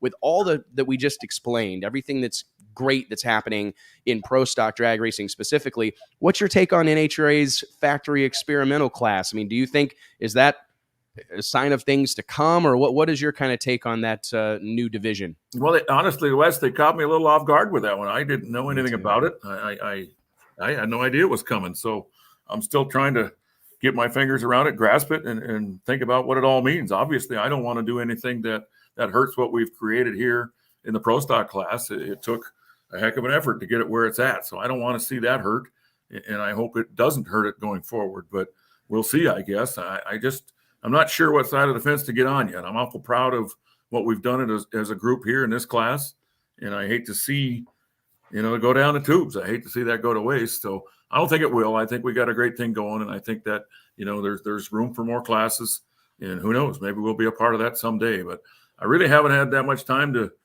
just think about what it means and what it should all be about. But maybe it's the coolest thing ever. I don't know. I'm not going to say anything negative about it yet, or it's the greatest thing ever. I don't know. I got to figure it out yet. I feel much the same, man. I appreciate the candor, because I think there's so many of us that kind of took a step back and go, hey, look, sounds cool on paper. That's fantastic. But let's not lose sight of the fact that we've got something really special happening right now in front of us. And I would hate to see pro stock lose any momentum. And hey, man, congratulations. Thank you so much, Greg, for being here. You're a fantastic guest. I say it all the time. We got to get you in front of a camera more often. I look forward to being able to watch you make more history in 2022. And I hope will we see you in PRI? Are you a PRI goer? Do you do the trade show scene? Yeah, I'm going to be up there on Thursday and Friday. All right. Well, come to our party Thursday night. You'll have a big time, I promise. Have I got an invite? Okay. You've got it. You're locked in, brother. You're locked in. All right. Bring the whole crew. Tell everybody hello. Speaking of party invites, Greg, are we doing a party in Mooresville, a championship party? I've already talked to Cody about this, so we are definitely going to do a party, but I might need a couple more days to recover. We might overindulge Sunday night. I don't recover quite as fast as I used to, I guess, but we're definitely going to do a party back home here, Mike. All right. Cody's keeping me posted. Yep. He better, man. Well, hey, Greg, seriously, thank you so much for taking some time out of your Wednesday to spend with us here at Drag Illustrated, the Wes Buck Show. We surely appreciate it, and we could send you our heartfelt congrats, man. It's been an awesome thing to watch. Kick ass from start to finish, brother. Be safe. Thank you very much, guys. Congratulations, Greg. Thanks, guys. Appreciate you, buddy. Dude, we're plowing right through this, Mike. I feel like we're keeping pace. We're not jacking around a whole lot. Going through this earlier today. I thought we were going to need to do like a 6-hour show. Wow. I'm prepared. I'll do what we got to do. Yeah, I'm out here. Hey, to do whatever it takes. JT, are you good for a 6-hour show? Oh, I knew it was coming. No, we're not doing 6 hours. We'll have this bad boy wrapped up. It ain't over yet. It ain't over yet. In all fairness, we do have a long way to go, ladies and gentlemen. I want to do a little bit of housekeeping here, guys. So bear with me. Hey, gang, remember that each and every episode of the Wes Buck Show is made possible by way of our friends at Stroud Safety. Stroud Safety is known for their top quality racing safety equipment, from drag chutes and seatbelts to fire suits, gloves, and blankets, all 100% made in America. So log on to StroudSafety.com and make sure you tell them we sent you. I also want to remind you, let me dig through all these. Friends and racers, the Wes Buck Show is brought to you by the team at Elite High Performance, Elite HP, the world leader in used race cars, racing engines, parts, and tools. Located in Fort Worth, Texas, Elite HP is operated by real deal drag racers with over 100 years of combined racing experience, who can steer you in the right direction for all your racing needs, whether it's a turnkey pro mod or a set of pro jacks. Check out their inventory at EliteHP.com. We got a lot to cover, Michael. We got a lot to do in an hour or so, but I think that it's worth having a little bit of a preface, right? Yeah, let's preface get this back to a some of little this. bit, right? I'm going to go through this and blow through some of these stats, man, because I think they're gonna blow your mind, guys. Yep. Pull these stats up. Steve Torrence earns his 4th straight title. Top Fuel Titans' reign over drag racing's highest level continues. Locked it up in the first round. As I said a little earlier in the show, not quite the shuffling around that we saw in Funny Car and Pro Stock and Pro Stock Bike. Steve Torrence and the Capco boys locked things up in that first round of eliminations. And I got to tell you, this is where this conversation is headed, Mike. Where's Steve Torrence in the GOAT conversation? Where is this young man at in the greatest of all time conversation? You're talking about 4 straight NHRA Top Fuel championships, a 60-9 win-loss round record in 2021. Loss deal just blows my mind because you don't do that. You lose a lot in more drag than racing. you win in drag racing, just as a rule. Well, except for Steve Torrence, apparently. Steve Torrence, you know, I mean, it's kind of record looks like the '96 Bulls. I mean, it's exactly crazy. how it looks. Seriously. Pull up some of these stats. I mean, we talked about it earlier. He's 1 shy of Antron Brown in terms of career wins. I mean, I got to say, I think he's within striking distance. Tony Schumacher's got 8 world titles, 85 wins. If Steve Torrence, if his next 5 years look anything like the last 5 years, he's 263-59 since 2017. The efficiency and the short amount of time that it's taken him to amass these numbers and to close the gap on some of these legends of the sport, I think is the scary part for anybody that it currently holds those records and sees him coming in the rearview mirror. To me, it's just a matter of how long he plans to do it, which of course, if we talk to him, he's going to say he's going to do it till the day he dies or something. But it's just, how long does he plan to keep after this? I would say when you've had the success at the clip that he's had, it probably motivates him to stay after it until he eclipses those records. I would be devastated. I've actually already told a multitude of people that he is going to beat all those records. So I need him to kind of hold it down for me, to be honest. I mean, and if you think about it, Schumacher's best 5-year stretch, again, shout out to Josh, was 265-71. And that was with more races, right? That's with 24 races. So, I mean, he's doing that dance right now is what I'm trying to say. We all look back at those U.S. Army years, right? Tony Schumacher and Alan Johnson, this dynamic duo that just crushed souls every time out. Well, I'm telling you, man, we're getting treated with it again. And I think that we're going to look back on this 5-year stretch and likely the 5 years to come as something very special and unique in the sport of drag racing. So while let's take a break from rubbing this guy's back and bring him on the show, man. We've got Kilgore's own Steve Torrence. Ladies and gentlemen, let's give it up for the man of the hour, Steve Torrence. Congrats, brother. What's up, Thanks, Steve? Guys. What's up, Mike? What's up, Wes? Have you ever had anybody blow that much smoke before you joined the conversation? Dude, I'm over here like blushing. I'm like, these guys are talking it up. Yeah, it's true, man. He's gonna need a bigger cowboy hat when we're done with you. Yeah, much Hell, bigger. I know. One, Listen, man. here, my head won't fit in here if you guys keep talking. Well, congratulations, man, and thank you so much for taking some time to join us on a Wednesday afternoon. It's cool to have you in the comfort of your office. It looks like so you're back home in Texas, back on the job, I suppose. What was the welcoming like from your Capco boys and girls down here? You know, it was pretty awesome. I mean, all the guys are pumped up. I have to show you guys real quick. This is my office. So I have all the Wallies and everything are here in my office. So everybody at Capco is excited to see us come in with the trophy. There was a television crew at the airport when we landed, filmed us get off the plane with you got the Super Bowl trophies. Treatment. Oh man, that is awesome. Well, it's Kilgore, Texas. There's 12. So is a local TV station or whatever is what you're saying? That's awesome. Yeah. Hey, anytime the drag racing is getting mainstream news and media coverage, we're all about it. It's pretty cool, man. I mean, where we live at is a small town, 12,000 people, and to see the support and just the people that have rallied behind, just to follow drag racing, to see what we're doing. And a couple churches in town had a watch party on Sunday where they had the local kids in there in the youth centers watching the races. So it's been pretty special. But, you know, like you guys have said, the success that we've had, I think it's it's made some of these people not realize what we're doing. So they just expect, oh, well, Torrance won the championship again. And none of us on the team feel that way. I mean, I know what you're talking about, Wes. I mean, I was a fan of the sport. I've been a fan of the sport my whole life, and watching what Tony and what AJ did. I mean, and to even have our name thrown in the hat with those guys is something I would have never believed. I mean, and I still don't. I mean, I tell everybody all the time. They say, well, one of the questions the other day, Sunday, was is this a dynasty? I don't know what this is. This is just a blast, and we're going to ride it until it quits and do the best we can. Well, that's the reason that I kind of labored over all those stats, Steve, because I think sometimes when you win at the clip that you're winning, that it doesn't maybe get celebrated or talked about or broken down to the extent that it should, because it becomes a foregone, it becomes expected, it becomes a foregone conclusion.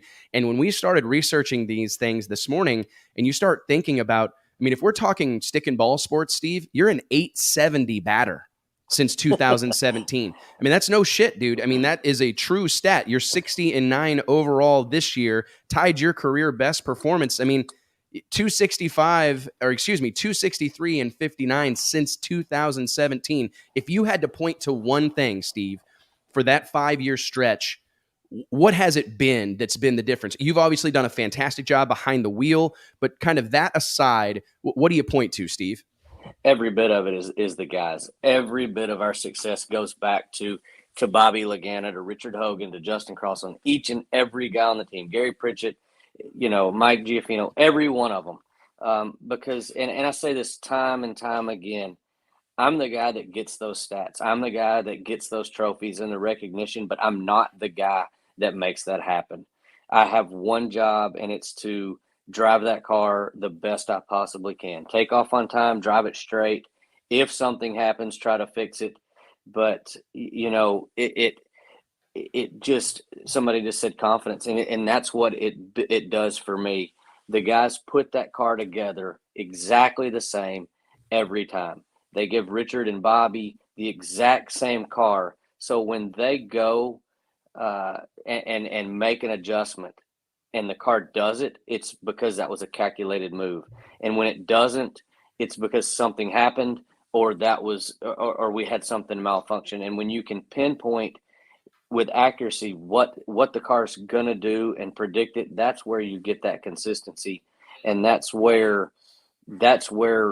winning rounds and winning races that sometimes you shouldn't, because the other guy has so much pressure on him, knowing that we're going to be consistent. We're not always the fastest and we're not always the quickest, but we go down a lot, go A to B a lot, and it's usually pretty quick when we do. And so that puts pressure on other teams and other drivers to really step it up. I mean, I'm no Antron Brown or Justin Ashley statistically for my reaction times, but there's certain rounds and certain times that you just got to bring your A game.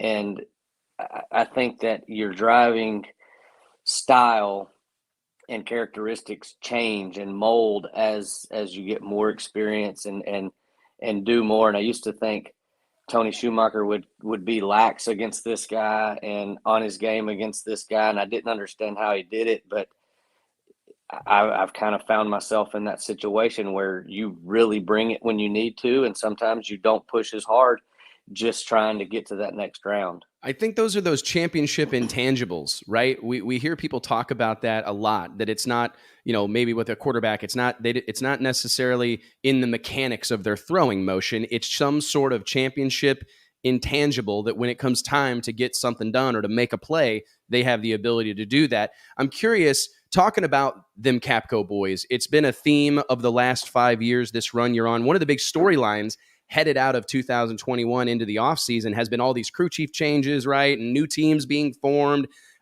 maybe in some instances, some teams going away potentially. There's a lot of change going on.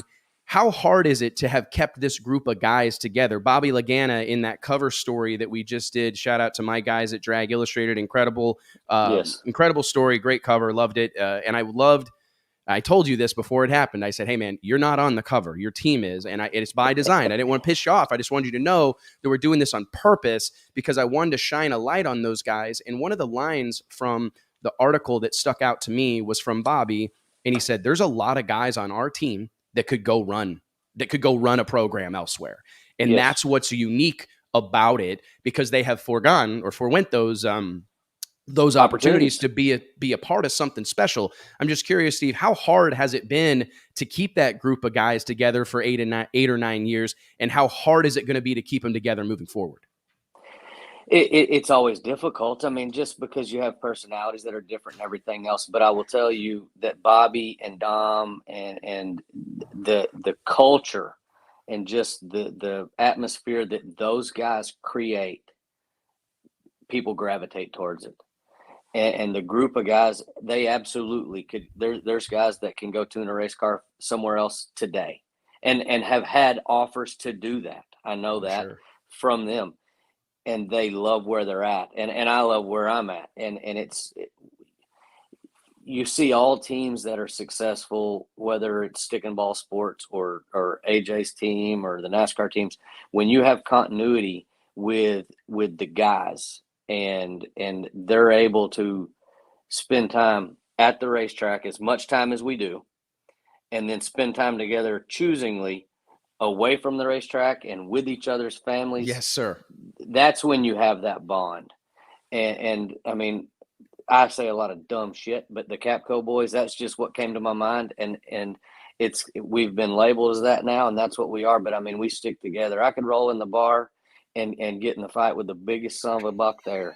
And I know that those guys got my back. And you know, for me, I'm sure everybody has seen the movie Tombstone, but you know, perhaps the greatest of all time. Oh my God. When they roll around the corner and it's Doc and it's Wyatt and it's everybody just rolling in to go to battle. That's what I feel like rolling into the water box with all those guys behind me, pushing me forward. They're like, okay, you got the gun. We're following you.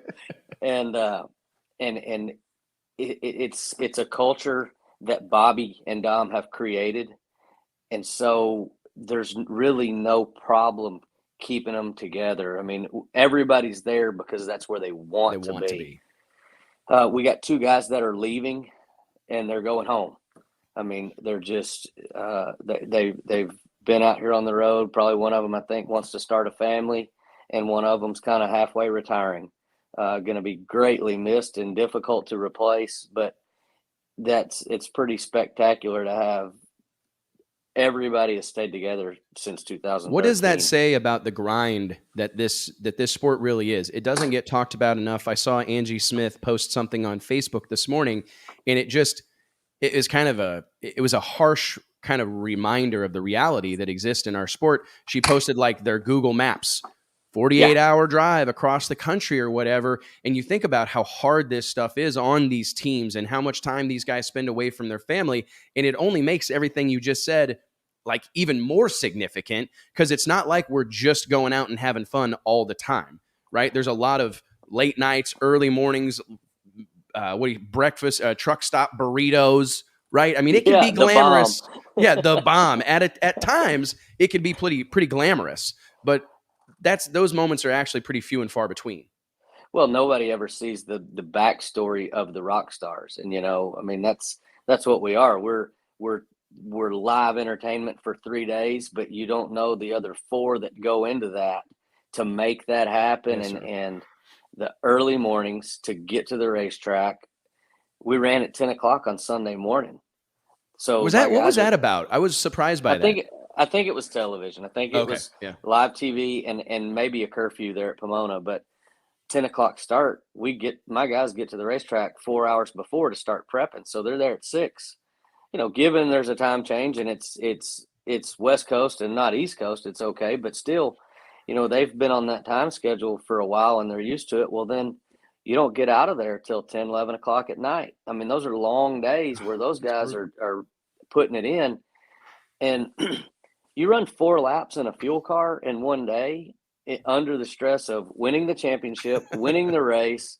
Those guys are hammered and just emotionally told. this year, I think we had 12 races or 11 races in 15 weeks. And then all of us traveled one of those weekends that we were off to Dom's wedding in Connecticut. So 12 out of 16 weeks, you're on the road, not at home. And a couple of guys do have young children, on the team. So they're not seeing their families. And you do what you do for the love of the sport and the love of doing it. Because you could easily go home and get another job and be at home at night, and spend time with your family. But that's what we choose to do. I mean, every one of us, as well as I do, when you get that drag racing bug, it consumes you, and it's what you do, and you sacrifice a lot to be there, but the reward is pretty strong too. You talked a little bit about you're in the being mentioned in the same breath as some of these greats and guys that you looked up to. I've heard you say that you looked up to Doug Coletta. Obviously, your now good friend Antron Brown. I mean, you're one win shy of matching Antron. Do you think about the mark that you guys are leaving? Is that something that is is that part of your conscious that you're like going, holy shit, like we're literally doing something that may be talked about for years and years and decades to come? Subconsciously, yes, it's there. You think about it because it's always been for not only myself, but every one of us. It's not what we've done, it's what we're going to do. And that's what motivates every one of us. I mean, Pomona's over. We're the champs. That's over. Now everybody's looking at showing back up in February to kick our butt and us try to kick theirs. And so we get to enjoy it for a couple months, but you can, in my opinion, you can look at what you've accomplished and what you've done and get lost in all of it and lose your way, lose your focus, and lose your drive, because what we've accomplished, I think we're top 5 or 6 all-time win, and you can kind of get caught up in that and relax. And in this sport, there's no relaxing. You can't. You have to constantly be pushing and trying to get quicker and better all the time, and not rely on what you've done, but what you're going to do. And I think that's what motivates every one of us. We want to win more than winning is the only option, and losing is the thing we fear the most. And so that motivates you to that keeps your back against the wall, and you just have to fight your way out every time. You talked a little bit about this in the post-race interview. I can't remember which one it was, but there's, obviously Tony, this is huge news, and I believe to be positive news, very positive news for the sport of drag racing. Tony Schumacher will come back in 2022. We'll be out here competing for a championship. You said something along the lines of, anybody that knows Tony, and Tony's a good friend of mine, but he has a big ego, and he doesn't like it when you kind of trash talk him. He said something about it's not a comeback because he's been here before. But I'm going to tell him, maybe just alongside Doc Holliday, you left and I'm the sheriff now.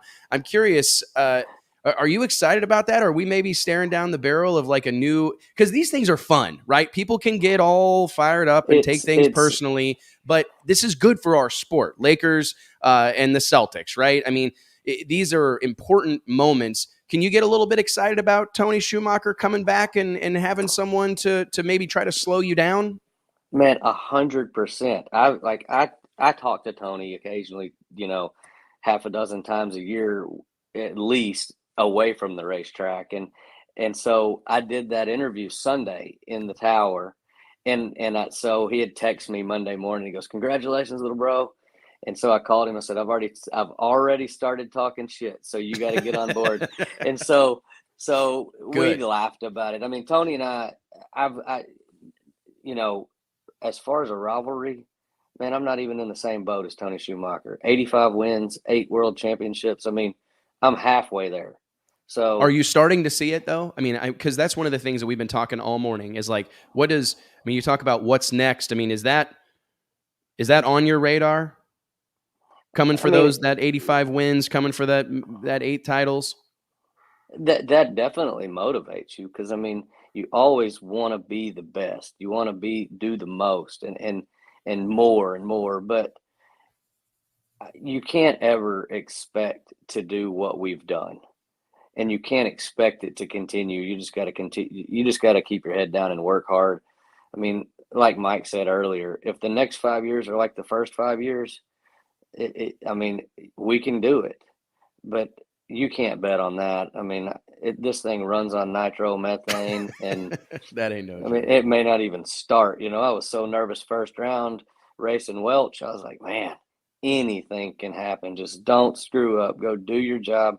I mean, a couple years ago, I remember doing the burnout and the brakes fell off at St. Louis, you know, during the countdown. Oh my gosh. So the calipers broke.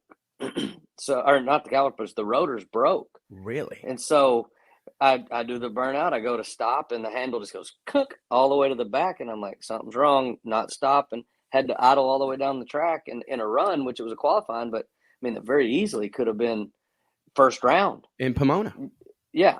So you never know, but man, I'm super excited for Tony to come back. He's, in my opinion, he's one of the greatest ever. And before the last 4 years, the last 5 years, you look at the guy and you go, man, how does he do it?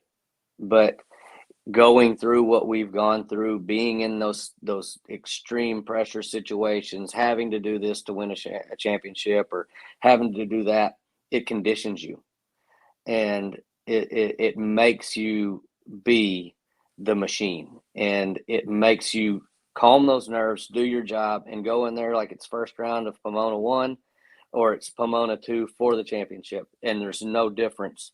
And when you can do that, that's when you'll do your best and seize those opportunities. And he's been the greatest at doing that. I mean, the guy made the run, set the record, won the race, everything. And you just you see that and you're like, how's he do it? But then you figure it out after you've been there. It's a sight to behold, brother. It really is. And I'm curious, that first round matchup, how hard is it racing out front? You talk about heading into 2022 you're going to have a gigantic target on your back. You have for half a decade. How much more difficult does that make things? Because we see it a lot in stick and ball sports. Like, you're going to get everybody's best effort. You can't take a night off, because when you've got Welch in the first round, or you've got whomever that's only out here a handful of times, they're taking a shot, right? I mean, they're swinging for the fences. They're going to try to leave on you. What's that pressure like? There is a lot of pressure there, but I think it makes you a better driver because you live in that area. You live in that zone. And when you live there, you don't have to get up or get down. Right. There's certain things that motivate you a little more, and you're a little more amped up for, but everyone takes their best shot at you. And like I said, Sunday, we've had a target on our back for the last 5 years, but it keeps getting bigger and bigger and bigger. And everybody, I've been the guy chasing Tony, and he had the target, and everybody wants to beat him, and each driver wants to be the one that stopped him.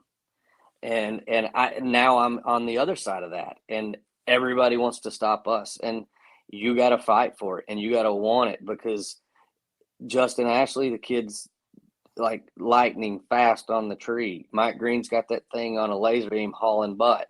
Antron's the same way, and that car's coming around. You know, there's Brittany has done great. I said it in my speech the other day. I mean, I've tried to stay off of some social media because everybody wants to talk shit and they'll never show up to do anything. But everybody talks shit about Brittany's bad lights. Get your happy ass in there and see if you can do any better. I mean, I've been in that boat, and it's a high pressure situation.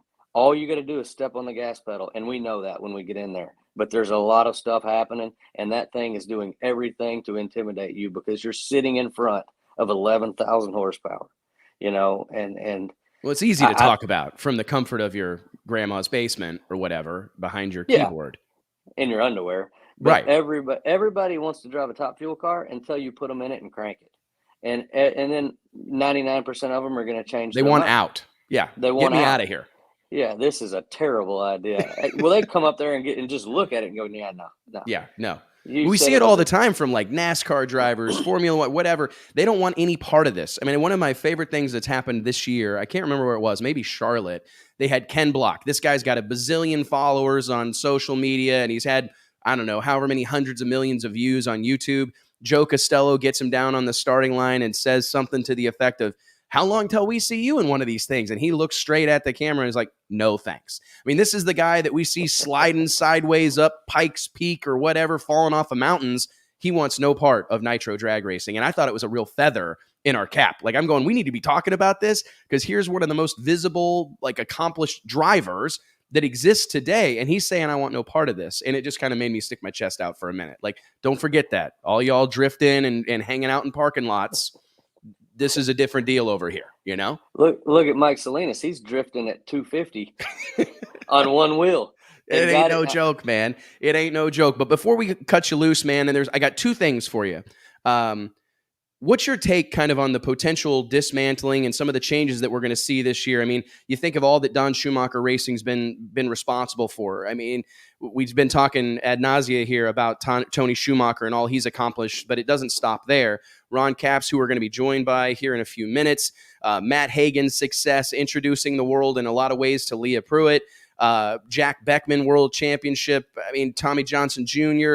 It's hard to really adequately describe the impact that Don Schumacher has had on the sport of drag racing. When you start to think about him not having the presence that he's had, I mean, how does that make you feel?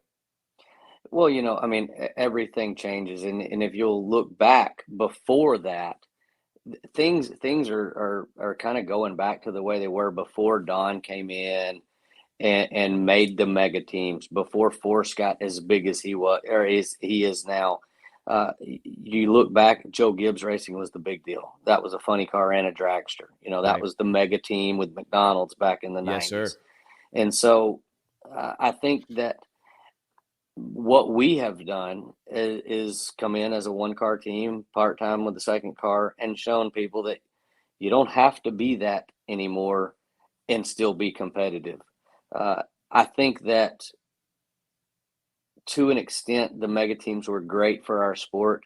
And then I feel like at some point they've kind of hurt the sport as well. It's an astute observation. You're right. And so I'm excited to see it. I'm excited to see Antron do his own thing.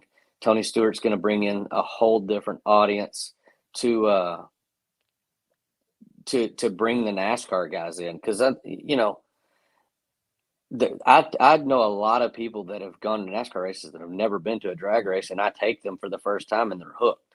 Yes, sir. So it's I tell everybody it's a sensory sport. You have to see it, hear it, feel it, smell it, and when you do that, you'll go home and have nitro pouring out on the floor, turning the radio up as loud as you can, yelling at your old lady, "Hey, look at this!" It's true, man. I've never had anybody not love the experience at the racetrack, and if we can get some of those kind of difference makers, the Tony Stewarts of the world showing up, it can only help us, in my opinion.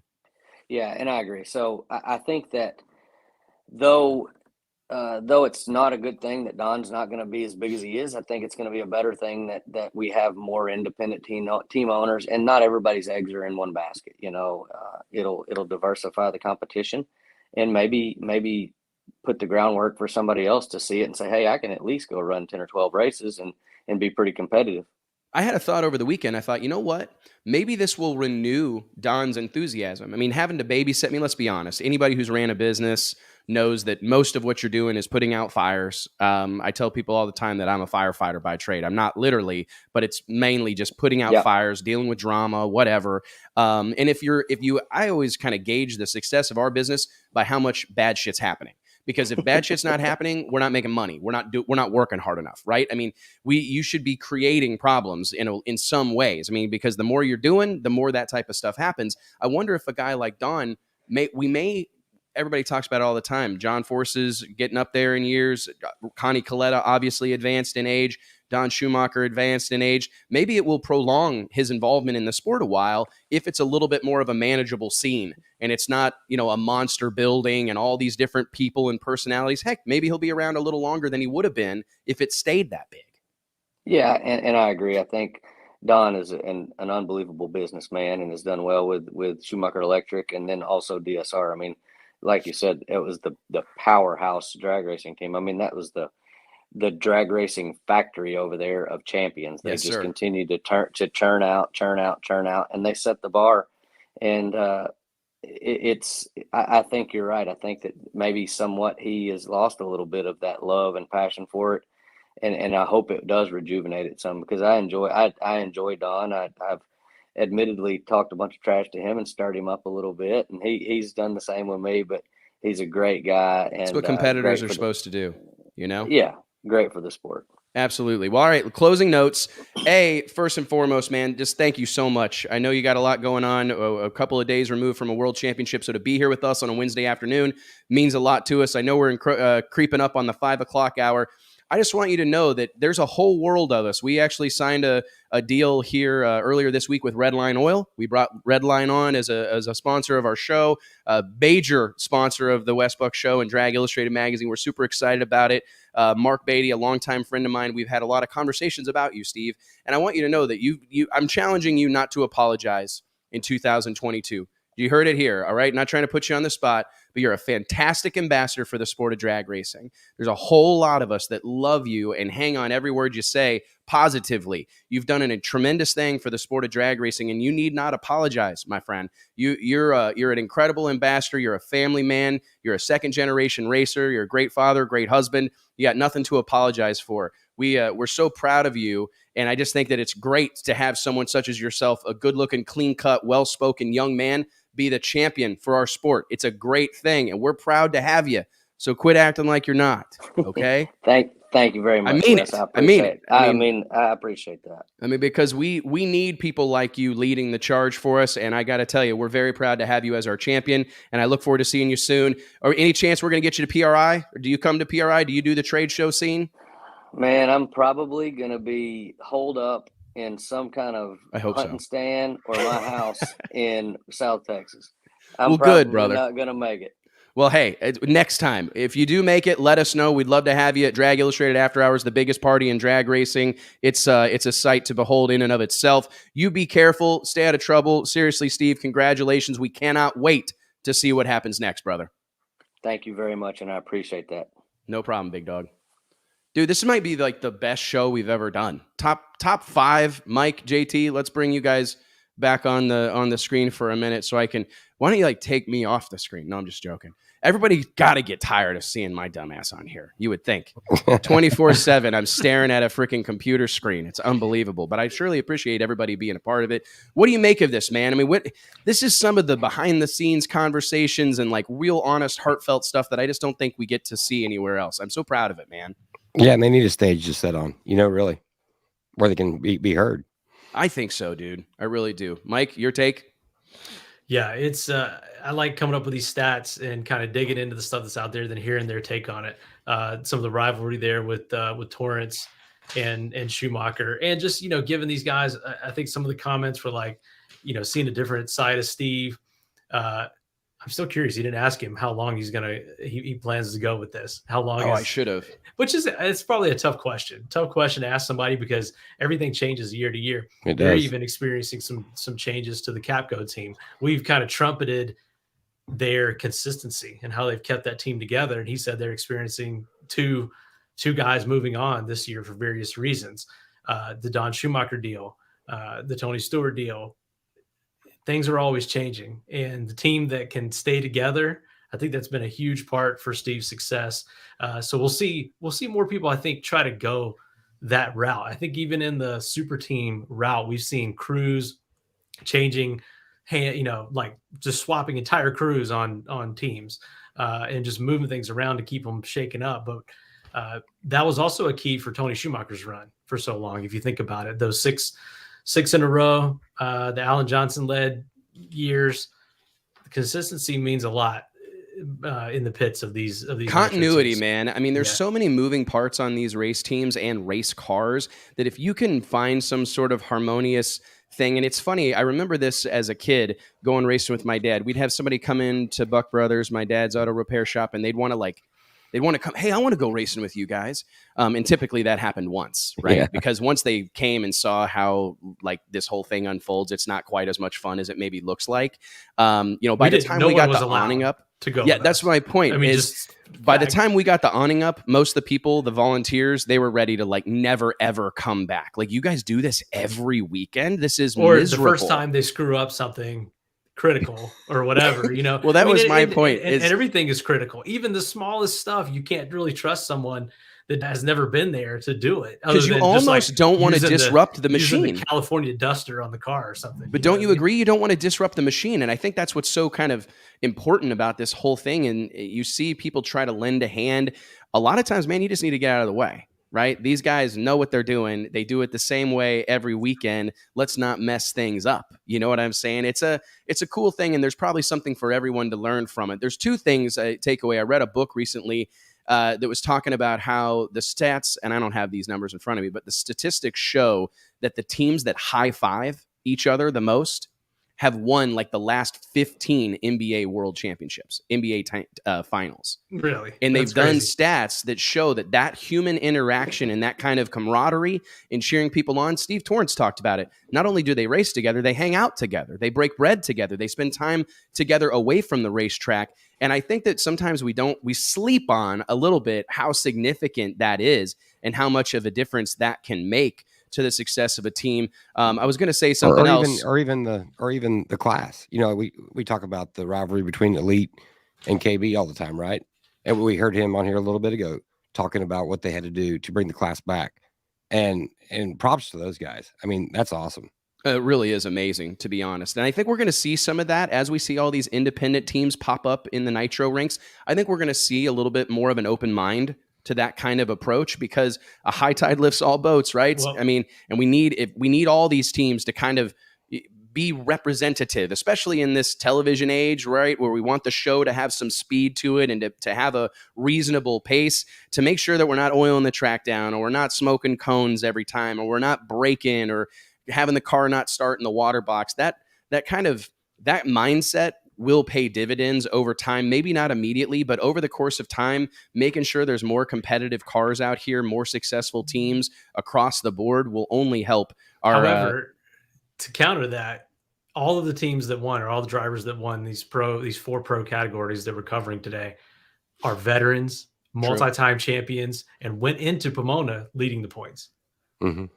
And there's no doubt about it, man. So there were really no upsets. There were no upstart teams that came in and stole a championship or whatever. It really, even though we talk about the playing field being leveled and the competitive, it's more competitive from 1 to 16 than it used to be.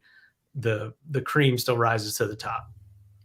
Well, guys, I think it's about that time. We're headed toward the finish line here. And I want to remind everybody, thank you for being here. Seriously, your presence is the ultimate difference maker. I'm watching Ron Capps in the green room right now reading the comments. And I just think you all need to understand that this stuff makes a difference to us. It's cool to have Steve Torrence. It's cool to have Mike and JT every Wednesday. It's amazing to have Ron Capps. I was thinking about that this morning. Like, holy shit, we're about to interview Ron Capps. But like, to have all these people, it's so incredible. And I'm so proud of it. But your involvement makes all the difference in the world. And I want you to know that on behalf of myself, all of our sponsors, our whole team, thank you. Seriously, you being here, you telling us where you're checking in from, you clicking that like button, you clicking subscribe, you clicking share makes all the difference in the world. And I want you to know how much I appreciate it. All of our sponsors, Sand Haulers of America, Flow Racing, Elite HP, Stroud Safety. Today, Red Line Oil joins the family. We're so proud of what we have here, this platform that we feel we're providing the sport of drag racing. These conversations need to happen. You're not going to hear them anywhere else. Unfiltered, unscripted, casual conversations about the sport of drag racing need to be have in an open platform in front of the masses. And we're so proud of this. So thank you for being a huge part of it.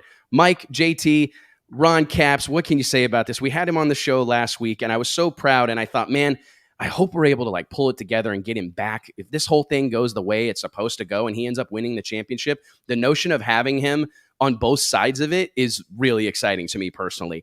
And I'm sure it didn't go exactly how our man wanted it to go, but it shook out all right. Ron Capps does it again. Funny Car Ace scores his 2nd career world championship. a really special moment. I can't wait to bring him on here. We've got some stats to go through. I want to ask him about some of the things that we saw unfold. Ladies and gentlemen, without any further ado, let's give it up for the man of the hour, Mr. Napa Know-How, not one time, but 2 times, the champ, Ron Capps. What's up, Ron? What's up, brother? How are you guys? Oh, not as good as you, but pretty damn good, brother. We're pretty damn good. It's almost 5 o'clock on a Wednesday, and thank you so much for being a part of this, man. Congratulations. Holy crap, dude. I think before let's just play the video. I want you to take us through this. We've got a video of the final round, that epic matchup that you were paying attention to that you needed to have go your way, and I'd love to just have you kind of take us through some of the emotions that you were having, because what a deal, right? Yeah, like you said, it wasn't how we scripted it, and we knew we had Hagen quarterfinals. Listen, you don't want to rely on somebody else to do your dirty work. We've said that throughout the countdown. And have you watched this yet, Ron? Or is this your first time seeing it? Just little clips. Like my wife pulled it up, and somebody had it on Twitter, and I saw little clips. I haven't listened to it or haven't watched the TV show yet. This was a moment that I feel like we're asking for. Like those of us in the media, I preach it all the time. Let us know how much this stuff means to you. We need drivers to share their emotions with us, right? Because we need to know how much this stuff means to you. And the expression on your face and kind of the disbelief here, Ron, is something that I think will be forever etched in my mind. What's going through your mind in this moment right here? I was like the field goal kicker. Nobody wanted to come near me. They wanted me to go down to the top end of the track, and I go, I'm not doing it. I've done that so many times and stood there when somebody else won. So I stood way in the back there by myself and watched this. I could barely see from back there with all the glare, and all of a sudden I looked over, and on Dell's side, the wind light was on. And I thought, oh my God, because Alexis, man, they've been on fire here. Yeah, they've been on a roll. You had to feel pretty good about that, though. But they didn't have lane choice. There's a bigger bump in the right lane. I was a little just nervous. And Hagen and Dickey are tough. But right there, I could not believe it just happened. And there's my wife. That was the moment that I really wanted you to see. Your hometown crowd that we talked about last week going nuts for you. Yeah, crazy. They didn't have a big screen in front of them down at the track. They only had it at the start line. So my family couldn't see what I was doing. Of course, I'm buddies with everybody there. Del Worsham, and Nikki. Nikki came running right over, and the Toyota people, and just crazy. It really looked like did Bruno actually get teary-eyed? Hell, he was teary-eyed. You were teary-eyed. Dude, the whole time he was interviewing me, he was tearing up more and more where it was dripping, and he couldn't do anything. He was interviewing me, and I kept looking at him, and I finally just said, dude, you're not helping me right now. I'm trying to keep my stuff together. But yeah, he was, Bruno, he's a racer at heart, and I don't know what was going on in his mind listening to me, but he was it was coming flowing down. So it was a cool moment. I don't even know what I said. I didn't know what to say. I looked over, and Don Schumacher was all of a sudden at my right side, and then Dickie Venables came over right away. And you don't want to wish anybody bad, and I've raced with Hagen since he came on to DSR. So it's weird to not want somebody to do well that you love and you race with all the time. So it's just strange situation. I wish we could have just won second round, but hey, I'll take it any way we can get it. This white hat, it doesn't know what happened, right? And that trophy behind me doesn't know, so we'll take it the way it is. I think Vin Diesel may have said it best in Fast and the Furious. It doesn't matter if it's an inch or a mile. Winning's winning, right? Especially drag racing, right? Yeah, especially drag racing. It was Ron, this to me. I mean, all the emotion. It took you so long to get the first championship, and then now you've got a second one in just a handful of years. How does it compare or in contrast to the feeling of the first one, which seemed to be so long overdue and took you so long, versus this one? What's the different emotions, or how does it feel differently? The first one was just a relief. I'd had Ron Tobler for a crew chief since 2012, and at that point in 16, we didn't win throughout the countdown yet. Here we were in the fight, leading going into Pomona, but I'd been there before, right? So nothing was comfortable. No lead was comfortable back then, but we had a great consistent car. And I always go back to my crew chief, Ed McCulloch, who was really one of my early mentors. You know, it was Roland Leong and then Ed McCulloch and Snake. I never knew, believe it or not, all those years at Snakes. And then Ace and I were reunited when I went over to Schumacher's with the Brute car. But Ace is just a wear it on his sleeve. He's as AJ Foyt in drag racing as it gets, right? Don't mess around. He'll get out of the car and beat the crap out of you if you did something, even up until when he was a crew chief and he was older. Nobody messed with him. So I didn't know he never won a championship. He'd won everything in my eyes. He'd won Indy all those times, all the match racing, building his model, all that stuff. And I didn't realize it until somebody in the media had mentioned it back then. So all of a sudden, I was okay with my career not having a championship. I really was. All the wins I'd had up until 2016, it didn't even matter. Like I was blessed to even be where that was. So it was just icing on a cake when the championship happened. I thought, okay, now I got it and I can stop worrying about it. And then this year was from the get-go being teamed up with Guido and John Medlin last minute, through COVID. Ron Toble retires 11th hour. And being you put together with this team and learning how to drive in a lot of ways. There was a lot of different stuff. I didn't talk about it first half of the year, exactly what was going on in the cockpit, but I seriously had to kind of learn how to drive again after 26 years of driving a funny car, for the better in the long run, I think, performance-wise. But next thing you know, we're having pole positions, and then here's Pomona, and we're leading the points. So it was a very different way to win a championship compared to 16. I think it's interesting that you mentioned people don't the driving styles we've heard Force talk about making changes in the car, the way the clutch pedal is, the way his seat was poured. Can you tell us, or do you mind sharing a little bit of some of those changes you were having to make? Because it's interesting that you don't.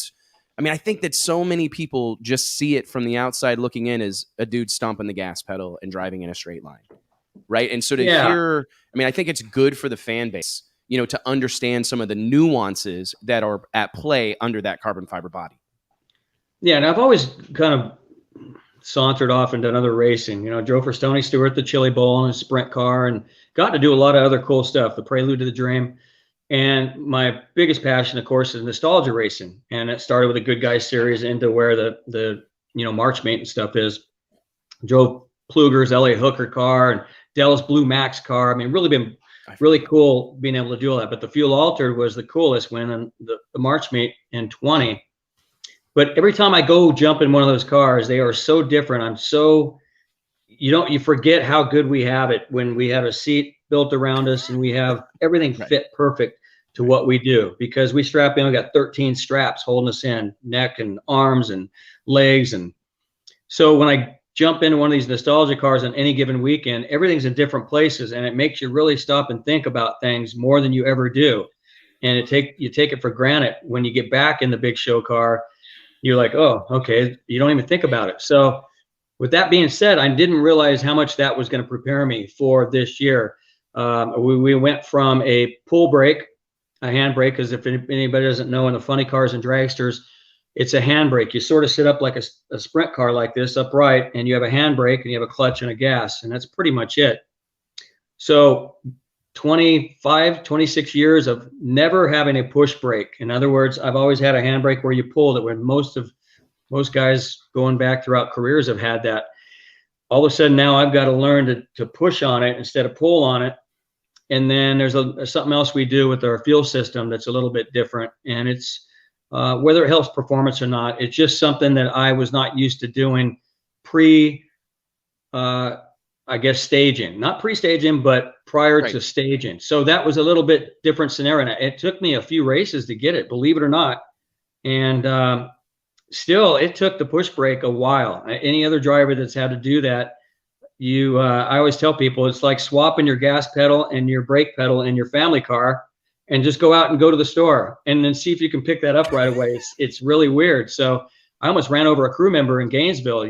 We rolled up, I went to pull the brake, and I'm like, oh my God, you just forget. So little things like that. And then the chassis was quite a bit different, the way Guido and Medlin had it set up. So I was really having to concentrate. We went to preseason testing in West Palm and in Gainesville, and I was more focused than I'd been in years, because usually you just jump in, same crew, hey, Tobler, the guys, boom, we go, we make some runs, and then we show up at the race and run. But it was quite a few races for me. For a season last year, I mean, we're a year removed from DSR winning every funny car race there was, right? Every race that happened in 2020, DSR won. Here in 2021, the championship points lead changed 10 times. 9 times in the last 3.5 months, we had a different points leader, which is insane. What do you think made the difference for you down the stretch? And what do you make of this competition level that exists in funny car right now? God, the competition level, we say it every year. Like, you know, we tell you guys in the media that this is the toughest ever because funny car has been. If you take the stack of 12 or 13 every year, whatever that number is, you could say 16 if they're all there. But it has just been stout when you look down the names and the cars. So I don't know how to explain that. But this year just seemed like it was scrunched together more than ever. Right.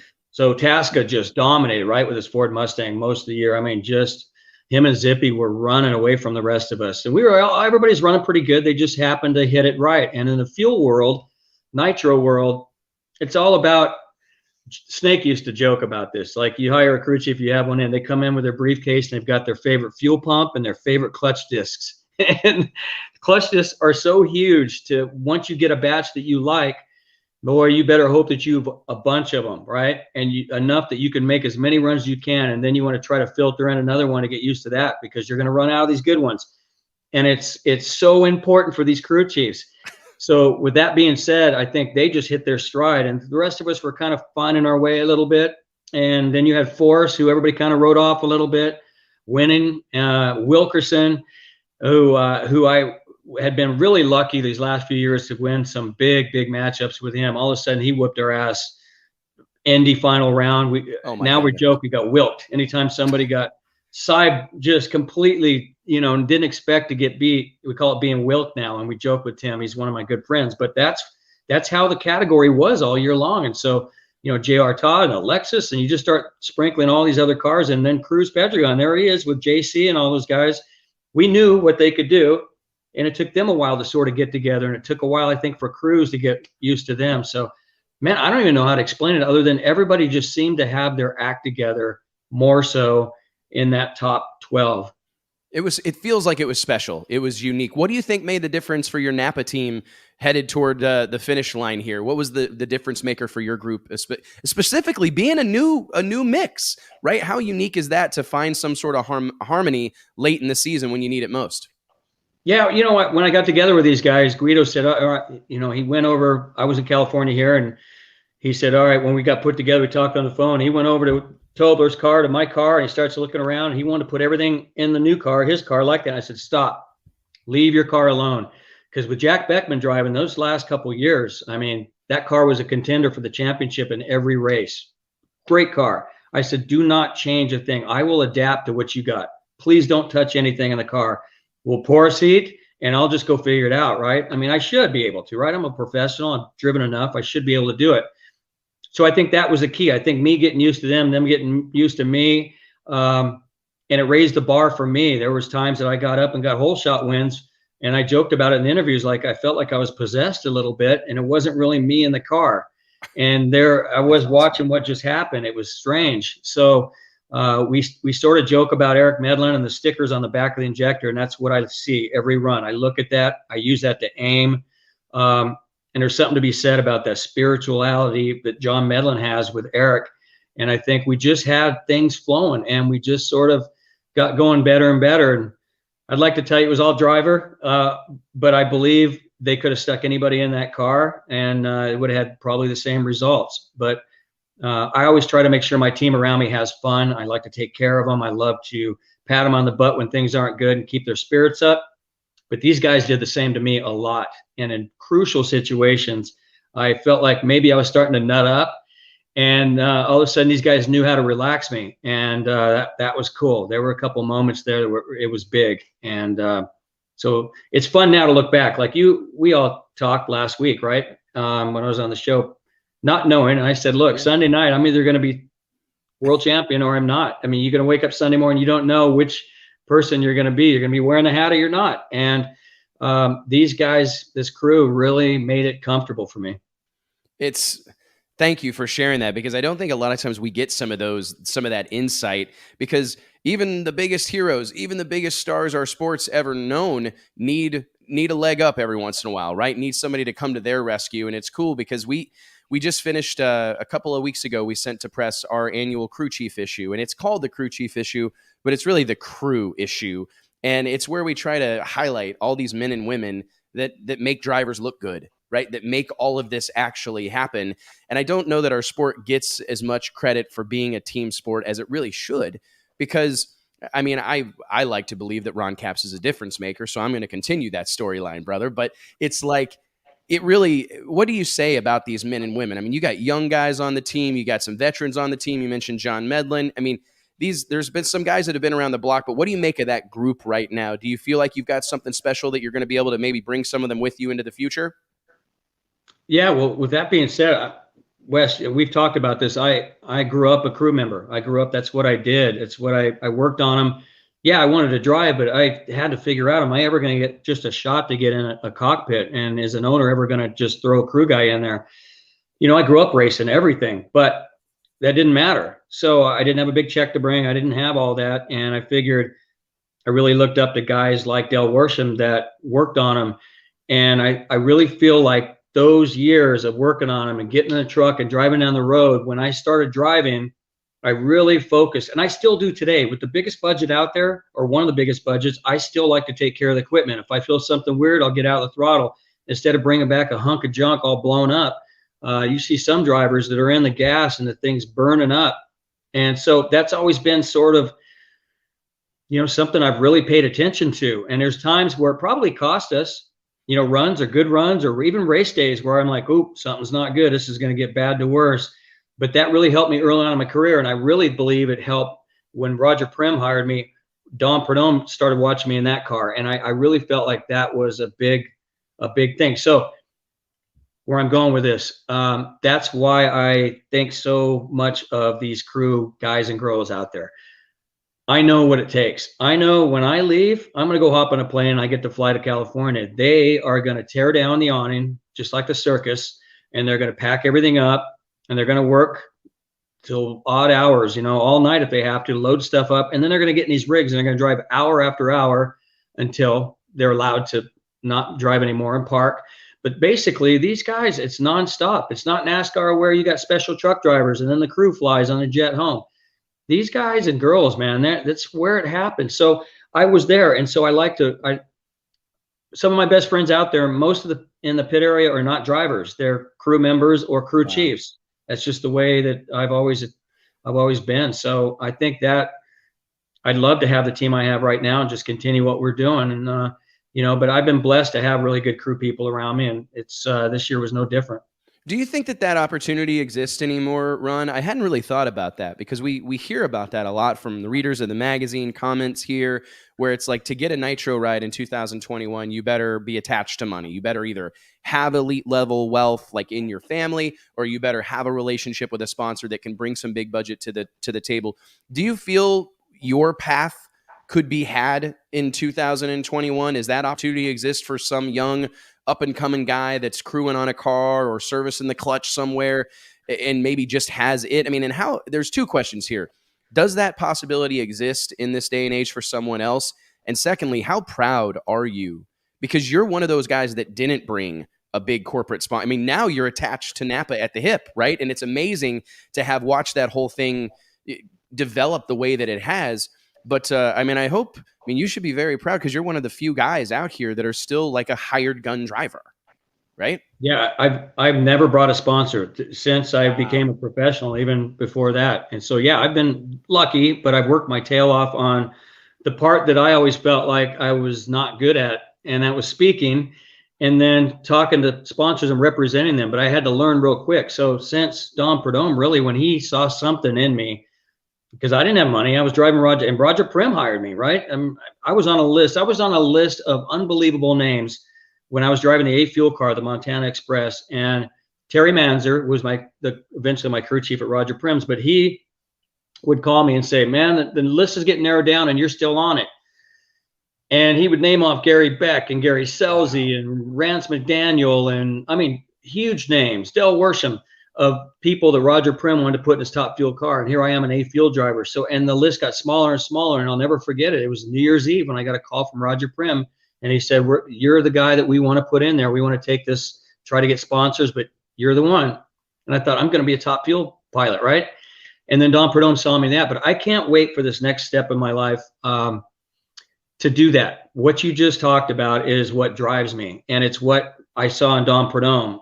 We used to talk about this a lot. And we still do. He really loved the fact that he had an eye, and I think I do too. I really feel like I can help. There's so many kids, so many guys and kids that never will get a chance to step on the gas of a fuel car that would be better than anybody on the grounds. And a lot of them probably could talk, maybe with some coaching. That stuff can come, but that natural ability and to be nice and talk to people and represent a sport, they're out there. They're coming up through junior dragsters. They're coming up through comps and super gases and all that. So I can't wait for this next step. It's going to allow me to eventually do that, right? And because I grew up in the alcohol ranks, and I still to this day, if I want to relax, I get on a scooter and I go visit Jay Payne, or I go visit Doug Gordon, who I grew up with, him and Mike Gordon, and Pat Austin were the people that I was around, him and Blaine. And so I've always loved that pit area. And so, yeah, I talked just the other day to somebody about it would be fun to do a sort of blog and maybe find, and I mean, your magazine's always named the best under 30, right? I mean, find a way to really dig deeper and find the top 10 nooks and crannies of somebody that's really has it, maybe would never get a chance and possibly make a chance for him. I used to have this dream. This sounds crazy, but I used to have this dream that the NHRA would like put out a rule where all the fuel teams had to have a farm team. Like you had, like if Ron Capps is going to own his own team in 2022, you have to field an A fuel car. Dude, we went to Grand Light. We went to Tom Compton. We went to people. We had the same idea, Wes, and our idea was a nostalgia funny car for a funny car. You stage the car the same. You do everything in the car the same. For a top fuel car and A fuel dragster. And we got together, Dell, and I mean every top fuel and funny car driver. Badass. Yeah, we called a meeting together and we said, let's work it out just like the NASCAR series Xfinity right now, and let's jump Cruz and me and Dell and Tony Schumacher, and let's put us all in A fuel cars or nostalgia funny cars and make it so the fans could watch us on Saturday actually race in something else with these up and coming drivers. And so we posed at the NHRA several times, and it's a great idea. You're absolutely right. But the fact that a nostalgia funny car is the perfect car to learn how to drive a nitro funny car. We've seen several people try to get their license and end up hurting themselves. And it doesn't, when they're going straight and you step on the gas and everything's good and they run 390 and 393, right. Listen, there is easy. You could jump in it. It's when stuff's going wrong and you got to know how to lift. And that's when you separate that discernment, right? Yeah. Yeah. All you got to do is have balls, really, to go step on the gas. And if you got it, that's fine. Guts, I should say. But when something's not right, that is when you find out who the good drivers are. It would be so cool to see, like, say it's A fuel cars because we have them there, and in that class right now has a ton of momentum.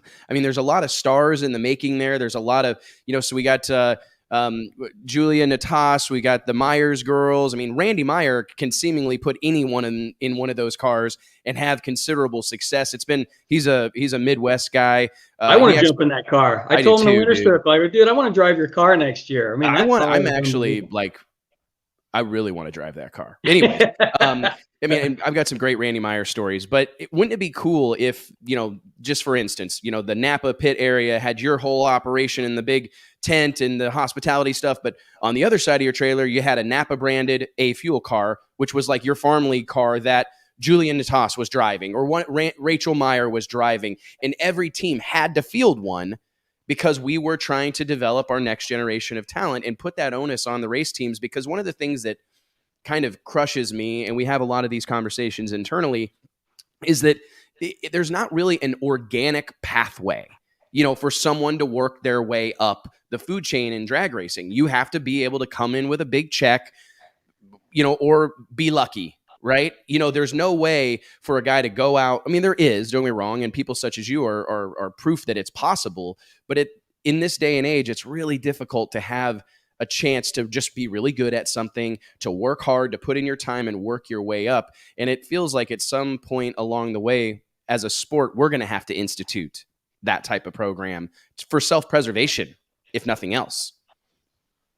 Yeah, I'm all for it. And I hope that somebody, there's a lot of cool things possibly happen next year. I mean, Glenn, the president of NHRA, talked about a Netflix type F1 reality type show, maybe behind the scenes. There's a lot of cool stuff. And I think the guy in charge of Fox Sports, I got a text from him yesterday just saying, great job, and how good the numbers were for the Fox people. And this guy is up really high. That's awesome. That's exciting. Yeah. And I was like, really? I mean, I knew they were, and I knew we promote it and we do our best, but he said, no, really good numbers. So that was cool. That's fantastic, man. I guess last thing, and again, Ron, I want to thank you for your time on a Wednesday afternoon to come talk drag racing with us, yahoos. We really appreciate it.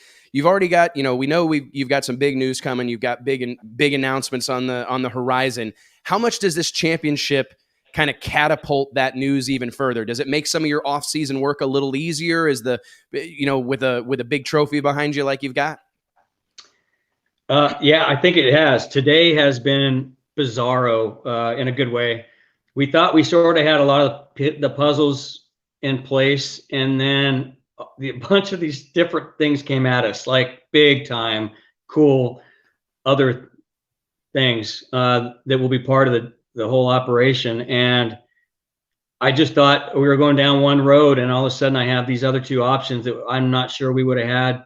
Maybe not if we hadn't won the world championship, but it just tells me how good our sport is, because these two came out of nowhere and are pretty big deal. So it's been crazy. And this next few days and then next week is going to be crazy. We're trying to get everything wrapped up and get it together for the opening day at PRI. Worst case, we're going to announce just what the basics are, but oh my gosh, Wes, I never imagined you couldn't have written a script better, right? I mean, I told Don Schumacher back Saturday morning of the Indy race that I was not coming back. I was going to be a free agent, but I didn't necessarily want to leave DSR. And I've been there 17 years. So with that being said, it's been all this stuff behind the scenes. Like I told you, all this white noise, which might've been a distraction for a lot of people, but somehow it worked out for all of us. And it's going to be crazy awesome. I can't wait. The fans and your fans, everybody's going to love it. And it's really going to take,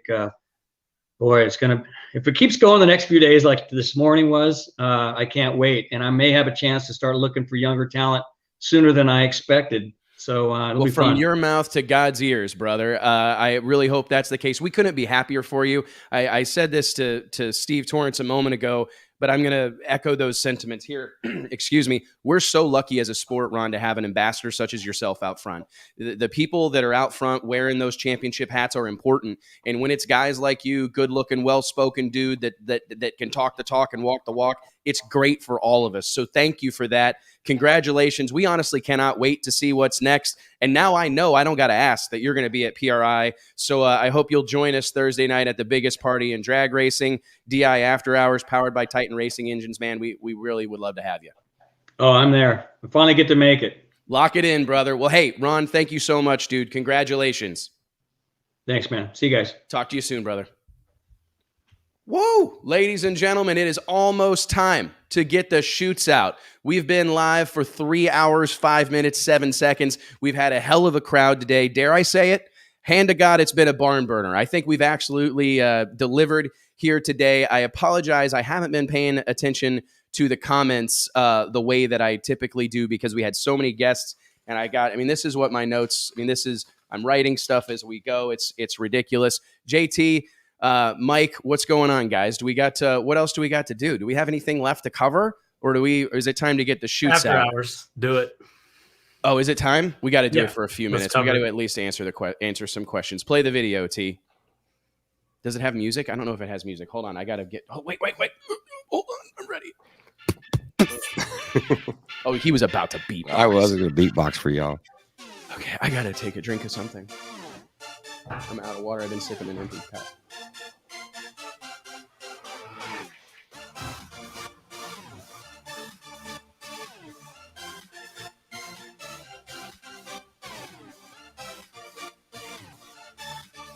Okay, let's look at some of the questions, T. Me and JT were playing the Wes Buck drinking game.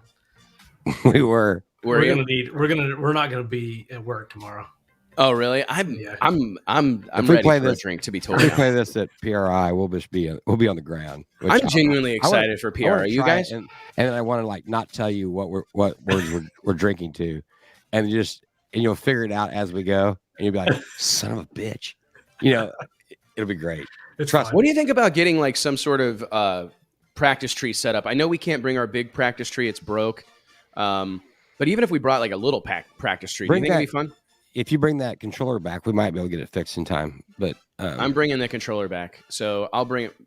Yeah, is there a small one we can get for it? I don't know. You mean I'm meaning just like bring the little thing and like bring the LED board so that we could just do like competitions in like the VIP booth or something.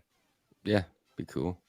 Oh, that's what I was thinking. It'd be fun if you set up like 5-on-5 teams.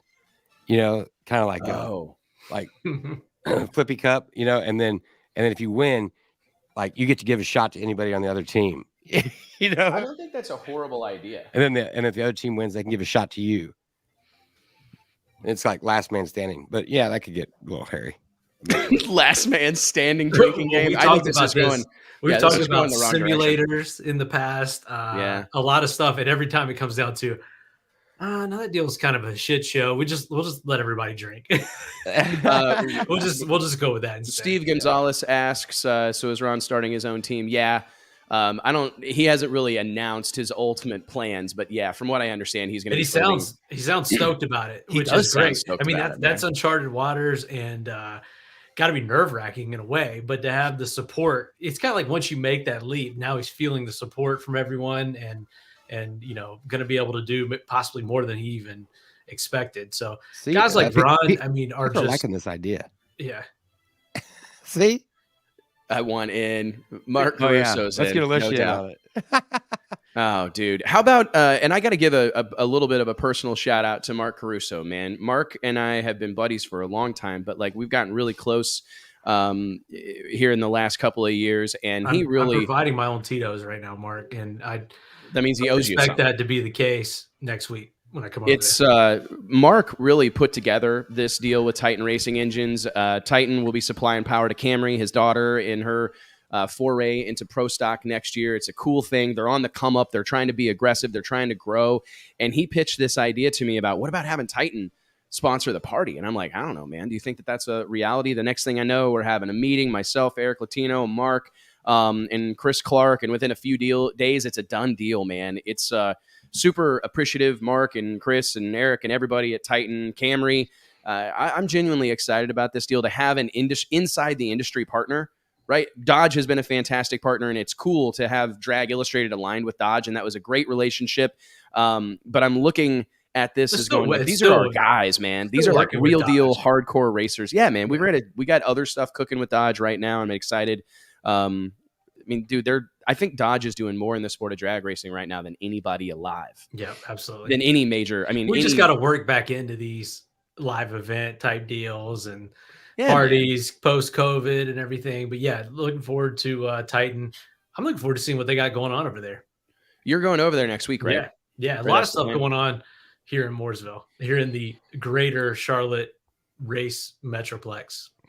I wonder, what do you think? We should have asked him this. I wonder what Ron Capps will do as far as like, do you think that Don Schumacher Racing in Brownsburg, have y'all seen that facility? Have you been in there? Yeah, been there. Okay, it's bonkers. I mean, it's hard to even believe it exists. That whole area, Nitro Alley, they call it. Is there anything there besides Starbucks, bro? There's a decent Comfort Inn and Suites there. There's an Arby's there. There's an Arby's there that brings the heat. JT, you and I cleaned this place out one night. I don't know if you remember this. What do you guys think about Arby's vodka? Have you seen this? Arby's is making. Oh, T left. He's mentioned Arby's, and dude, he's probably going to Arby's right now. He probably is. He probably heard me say Arby's. See Arby's run. Yeah, they're making curly fry flavored, I guess, potato-based vodka. Yeah. No, I'm not shitting you, dude. Look it up. I'm Googling it right now because I think you're full of shit. I'm not looking it up. Arby's. It was on Barstool. Vodka. Go to Barstool. Oh, it's real. It is real. Arby'sVodka.com. I mean, they went all in on this, bro. I'm actually buying some. I'm a curly fry guy. You know, Nobody to be asked for honest. this, but here's Arby's with curly fry vodka. And you know this stuff will be available like in every liquor store on the planet Earth. They won't play. Yeah. The show might end early now that I mentioned 17 hours. Oh, dude, it's being launched tomorrow. Arby's vodka coming soon, 17 hours. We need to get like some sort of clock on the wall just ticking down until the very millisecond that curly fry flavored vodka is available. They're doing 2 flavors, Mike. Crinkle fry and curly fry, which the crinkle fry won't sell. Explain to me the difference. This kind of sounds like crispy crowns and tater tots, the big debate for Monday. Well, I think crinkle cut fries are, I mean, hey, listen, man, have you been to a concession stand? Oh, like, crinkle cut fries. Crinkle cut. Count me out, man. I'm out on crinkle cut. My wife likes them. Too thick. Way much potato. Not enough potato. Grease and friedness. Too much potato. Is JT froze up or just staring intensely? I don't know. JT has entered like Can you hear dimension. me? Yeah, we can hear you now. You're kind of coming and going. You're not a, well, no, JT is a crinkle cut guy. I am, man. We've had this conversation. I remember. I'm an any fry guy. Yeah, that's true. I mean, Alicia says there's no debate between crinkle and curly. Surely she's leaning towards curly. I'm a curly fry guy. Curly is number one. Seasoned curly fry. McDonald's fries. McDonald's fries, you just can't hate on McDonald's fries when they're hot and good. They might be the best French fry on the planet. You know what else is good is, oh my God, Alicia just said crinkle all the way. Ugh. Listen, crinkle cut fries are fine, but if I just gotta cook the crap out of them, you gotta eat mashed potatoes. Just eat mashed potatoes. Same thing. All good. Oh no, not for nice and crispy. Just eat mashed potatoes, man. Oh my gosh. Did we have any good questions in the comments? I looked up at the comment notification. There was 196. So I don't know how much I've missed. Is there anything that you guys particularly feel like we should cover? Well, we were talking about Ron Capps, and I just think that it's cool to hear his enthusiasm on building his own team, talking about the Nitro or nostalgia deal being a farm league for Nitro Funny Car. That is a phenomenal idea. The fact that the driving is so similar, I think leads to that. Like he said, top alcohol dragster for top fuel. I would love to see more of that. And I think as we see more guys like Ron Capps come into an ownership position, we will see more of that being bounced around. Just, putting those guys with those kinds of ideas, nothing against Don Schumacher or these other people that are in a position, but Don Schumacher's out there running a business. He's got a lot of things to worry about. That is not on his radar, but it is on Ron's radar, for better or for worse. And so I think that's exciting. And all these guys that we had on here today are just, diehard guys that have been about it. Even Torrence, I think if someone wants to say that, Torrence doesn't tear down the motor on his car or whatever, but was Steve not like one of the first junior dragster racers or whatever with that whole group of people like Erica and Langdon and the whole deal? Like he's been in this sport for a long time, been involved in it, cares about it. Matt Smith, second generation racer. Greg Anderson has done it all in pro stock before he even stepped into driving a car. You've got Ron Capps, who we talked about being long overdue for his first championship and has fought the good fight for so long. Yeah, a lot of these guys, again, if they rise to the top because they've been doing it for so long and are so experienced. Cool to see. Really cool. What do you think? I loved him talking about Nostalgia Nitro Race, and I loved him talking about Fuel Altereds.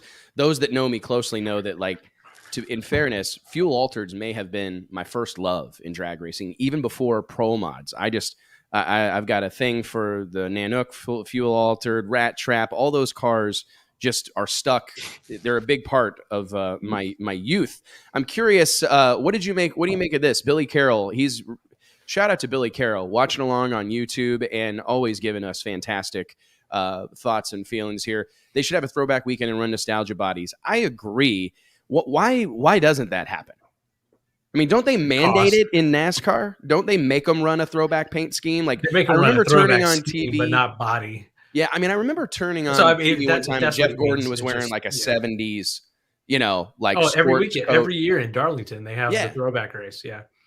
Because that would be like something like that, I think would go over really well in our sport. And like maybe not switch bodies, but just do a vintage wrap or pay tribute to somebody, especially with this. It's so funny. It's like on the teams that do it. You see them doing it at Halloween. Like how many wraps have we seen at Halloween in Vegas for that whole theme? NHRA doesn't mandate it, but those teams go out of their way to do it. You've got things like the Stampede of Speed in Texas. We got rave reviews today from Matt Smith about that, and all the drivers. I really enjoyed that. Yeah. I was very glad it's on the track to do it. NHRA, and I totally get their position because it's such a dance as it is, but they almost need to mandate more things like that. If they mandated it, we'd see more of it. There'd be a lot of screaming and crying about it, but who's going to pay for it? Unfortunately, it's just the nature of the beast. The budgets are so tight. These guys are barely able to out there. But don't you think that this is like one of those things where if you're being honest, you got to spend money to make money. Right. I mean, this could be like for a sport that is historically $3,000 wrap when you're already this far into. I mean, if you're this far into the deal, a $3,000 or $5,000 wrap shouldn't scare you off. And secondly, for a sport that is like stuck in the past as you can find, I mean, this is a group of people who cannot wait to talk about some shit that happened 30 years ago. I mean, can't wait. Stay up at night trying to talk about stuff that happened. Can't wait to talk about something that happened 40, 50, 60 years ago. Every time I turn around, it's another NHRA blast from the past and this blast from the past. And everybody wants to talk about things that have already happened. So why not like do that when it serves us? Because you may be able to attract some new fans, bring some older fans back. You may be able to peak. I think about things of like we were just talking to Ron Capps about the television numbers, right?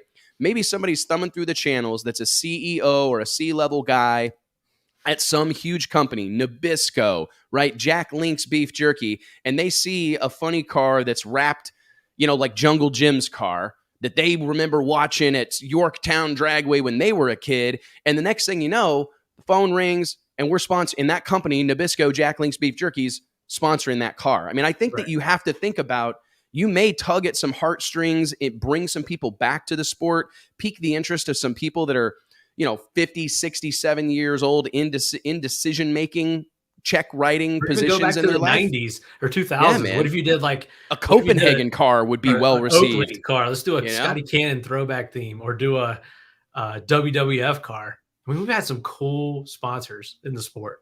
Kevin Fisher asked, would the sponsors go for a throwback wrap? I don't think there's enough sponsors not to I don't think there's enough companies to, no, I don't think they would. I don't think they'd push back. I think they would go for it.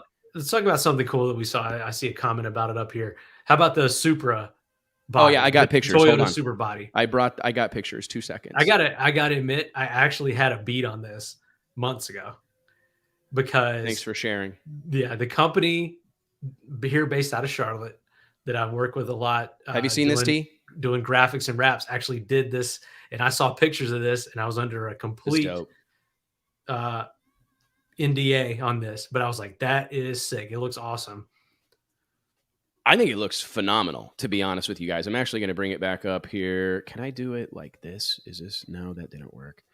I wonder if there's a way we need to be able to bring because the car, it's not only just decals on a flat body or just, the same body with different headlights and graphics on it. The body's scalloped and shaped and meant to look the way the roof does the hard, drop back, and it's got the tall. Hold on, I got another picture. Hold on, I got another one. The front, I mean, it's actually a really good looking car. Yeah. I think they did a phenomenal job. When I saw it, I was like, everyone's going to be a fan of this. Because we've seen this before. Oh, it's the new Charger or whatever is the new Camaro. Yeah, it's just and they all look the same. Are you kidding me? But to see something dramatically different like this, and I guess it passed the wind tunnel test and is competitive with the other bodies. I know that's a huge thing in funny cars. Like, these guys can't just give up aerodynamics. Here you go, T. Because it looks cool. So you this gotta admit that thing looks. I mean, And shout out to Toyota. Do we know anyone at Toyota? Like, it feels like we should be high-fiving some we folks know there. a few people over there. Because this is a big deal, in man. this. To see them invest at this level in the sport of drag racing feels like a real home run. Makes me, and looking at that Supra, if you go back to the shot of the Supra, Supras are growing on me. I would love to see those cars either end up in Pro Stock or this new factory experimental, preferably Pro Stock, because that's something we haven't talked about. And I want to tell everybody, we're going to have NHRA, one of the NHRA tech team members, Matt Plotkin, is going to join us next week. He and Lonnie Grimm were intimately involved in the creation of this new NHRA eliminator known as Factory Experimental. It'll be class designation AFX. Shout out, a little bit of a blast from the past. Super excited about this deal. However, it's not lost on me, and I'm going to have this conversation with Matt next week on the show, that Greg Anderson talked about it here today. I do have a little bit of concern. Like, as excited as I am about something new, things are pretty good right now, and I'm very fearful of screwing them up. JT, you're muted. There you go. What'd you say, struggling ever since I mentioned Arby's vodka. Dude is just. I know, man. Something happened with my microphone, but no, yeah, and he mentioned, for anybody that wasn't on then, that they just got everything kind of going good over here. Haven't had time to look at it, but I don't want to hurt what we got going that's good. It genuinely concerns me because I don't think we can let any of our enthusiasm or momentum escape, right? Like it doesn't take much. You know what I'm saying? Like, we've got a lot of momentum. It goes without saying, NHRA Pro Stock's the healthiest class they have. No question. I mean, don't get me wrong. Cap's made a good point. The Pro Funny Car has been stout for a while now, and Top Fuel is stout in its own way. We may not have 20 cars, but we got 10 or 12 or maybe a little bit more really badass cars. But when you look about event after event, race after race, the last few years, Pro Stock has stolen the show, be it car count, all these different rivalries we've seen, these new up-and-coming drivers. I mean, a lot of the coolest shit happening in the sport of drag racing is happening inside of NHRA Pro Stock. When people see the new cover of Drag Illustrated, I think they're going to lose their mind, and we wouldn't have that cover without Pro Stock right now. Right? So, man, it does seem like terrifying at the bare minimum to do anything that would detract from that. And these rivalries, I mean, that's what builds. I mean, in each class almost needs these rivalries, right? Like, this team against this team, and I don't care how many cars you got, but even if they're cordial to each other off the track, when you hit the track, though, we're out for blood against that other team, period. And man, I think that's what makes it so exciting to watch Pro Stock right now. What do you think about JT I like using JT as like a barometer sometimes, because he's been obviously a part of the team here at Drag Illustrated for like a decade, but I mean, he's probably the freshest face in our camp when it comes to like drag racing fandom. You know what I mean? And one of the things that JT would always tell me that made him like out Radial versus the World or Pro 275 or whatever, X275, always been a big fan of X275. I think it's mainly because he's like besties with Dean Marinas, but it's also because the cars look like cars, right? Yeah. How much of a difference? I mean, do you think it detracts from Pro Stock right now? Personally, I don't know that I can totally get on board with that argument, because I would enjoy watching people like, Eric Enders and Greg Anderson compete at pretty much anything, because I think they're interesting characters, they're interesting people and fierce competitors. I don't know that I would be more interested. I've asked myself this, and let's go around the room. I've asked myself, would I care more about what they were doing if they were in steel-bodied cars? I don't know that it would matter to me. No, I don't think that matters to me personally. I mean, I like the rivalry. I like grudge racing. We don't need to see the clocks on those things. But I like everybody down the line arguing and going back and forth and just rivalries in general. And man, just people wanting to win and showing, just putting it all out there, basically. I mean, so it's more about it's not all about just the cars on the track. You're saying it's all the other stuff. It is. It's that too. Yeah. And I think that radio racing, when we first started watching it, it was a little bit about the cars. Like, it's awesome that you could walk. I mean, it's awesome about the cars, but yeah, back then, it's not like relatable to me. But here's a thought. Yeah. And now, granted, out Radio versus the World is an interesting thing, because the cars have gotten away from looking like cars. But don't you think the biggest, like, if you measure interest and popularity and interest of radio versus the world today versus 5, 6, 7 years ago, I don't think that the change is because of how the cars look. I think it's more that Keith Barry's not there. Stevie Jackson's not there. Lost the characters. We've lost the characters. I think it's right. both. That's actually both. Both. And It's a little bit of just both. the cost of doing it too. Right. Yeah, for sure. But I do think that the enthusiasm surrounding it has more to do. Like if there was two things, is it because the cars don't look like cars anymore and they're mainly pro mods? Or is it because there's not as many characters there and superstar personalities? For sure. I think it's skews towards characters. They had a hell of a crew back then, that was in that. I mean, Brad Edwards is on the internet arguing, and Dwayne Mills, and I mean, it really was. I mean, and there was half an afternoon just reading through the comments section on something. The first 30-second. Remember the first 3-second run? That debacle, right? Yeah. And I think that moment likely happens. I mean, excuse me. That moment happens no matter what. But I think it was interesting because of all the people that were involved in it. I don't think it has that much to do. I mean, it does have something to do with the cars. Brad Edwards being the first in the threes was significant, specifically because that was like a real deal stock suspension SN 95 Ford Mustang. I mean, it was like a legit real car, and it had just made this historic pass. I mean, it was a huge moment. The car had a lot to do with it, but I just think that the characters have as much, if not more. Let's switch gears here so we can plow through as much of this as we possibly can. Drag Racing Central on YouTube asks, everyone complains about fuel super teams, but isn't Elite and KB the super teams in Pro Stock? Absolutely. Yeah. But I think the approach has been so different. And Greg Anderson, I don't know if you heard Greg's interview, but he really outlined it, that they had a group conversation that, hey, we're going to have to put our best engine in someone else's car. Like the only way this is going to work and grow is because of that. And I don't think that's happening in nitro racing. Do you agree, Mike? I mean, it's more of it's still more every man for himself. When Aaron Stanfield comes up there, he's got his own backers. He's got his own program, or these guys like Aaron Strong or Bo Butner or whoever else ran a part-time schedule. You don't see that really in Don Schumacher or John Force. They're all in. They're all back to the same perceived level sponsor-wise, and they're running the full series. In Richard's deal, it's almost like he's a vendor, or he's like a retailer, and he's open for business. And if you need something that day, come and see him, and he'll get you set up on a ride. It's a different deal between. And they said KB's kind of the same way too. I don't know. I'd have to. That's what he said. He said that they were leasing cars and engines and everything, dirt cheap, just to get people to come run. And I mean, it's that story. That approach was the same between Elite but I guess KB. I think all of their guys ran the full season. Anyone that's under the KB. Well, I mean, in Dallas Glenn, if you remember, what a story.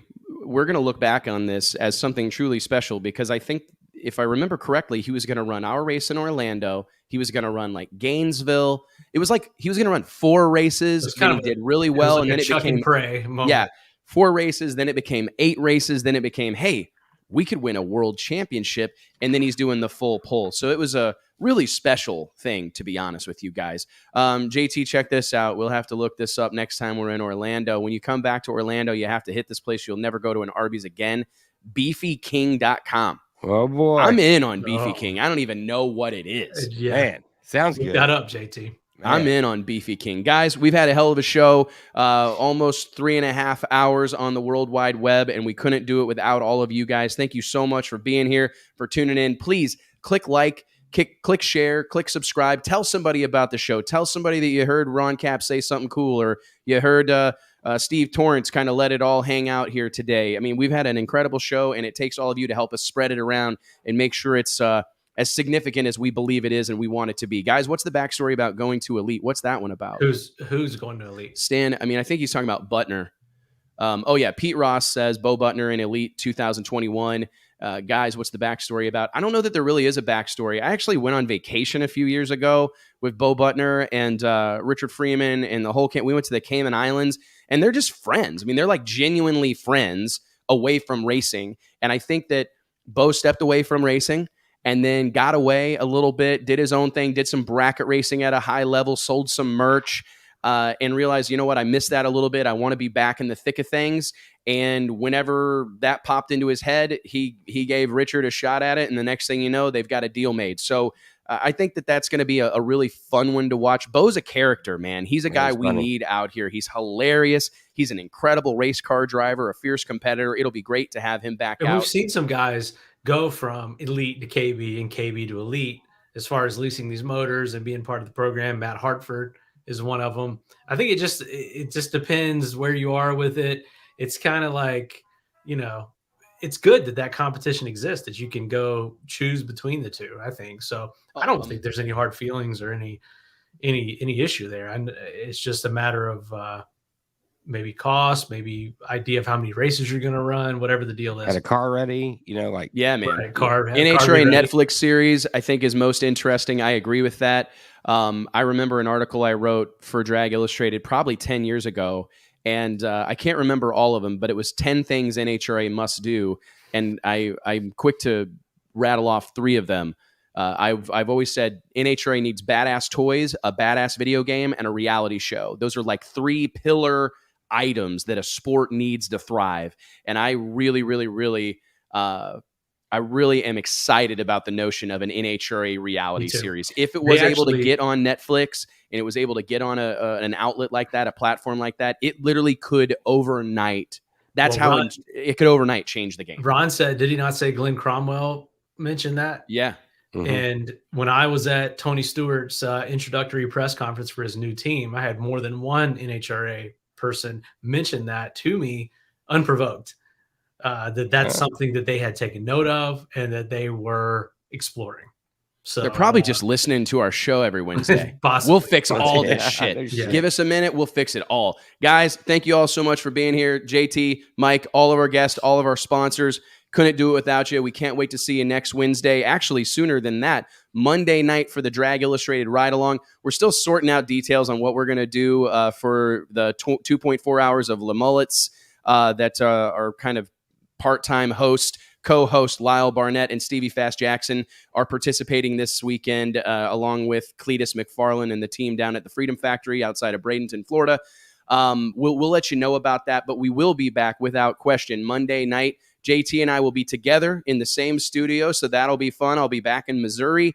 So tune in, the DI Ride Along for No Prep King Season 4, Monday nights, 7 p.m. Central Standard Time. If we don't see you there, we'll see you Wednesday, 2 p.m. Central Standard Time for the Wes Buck Show. Thanks, guys. We'll talk soon. Later.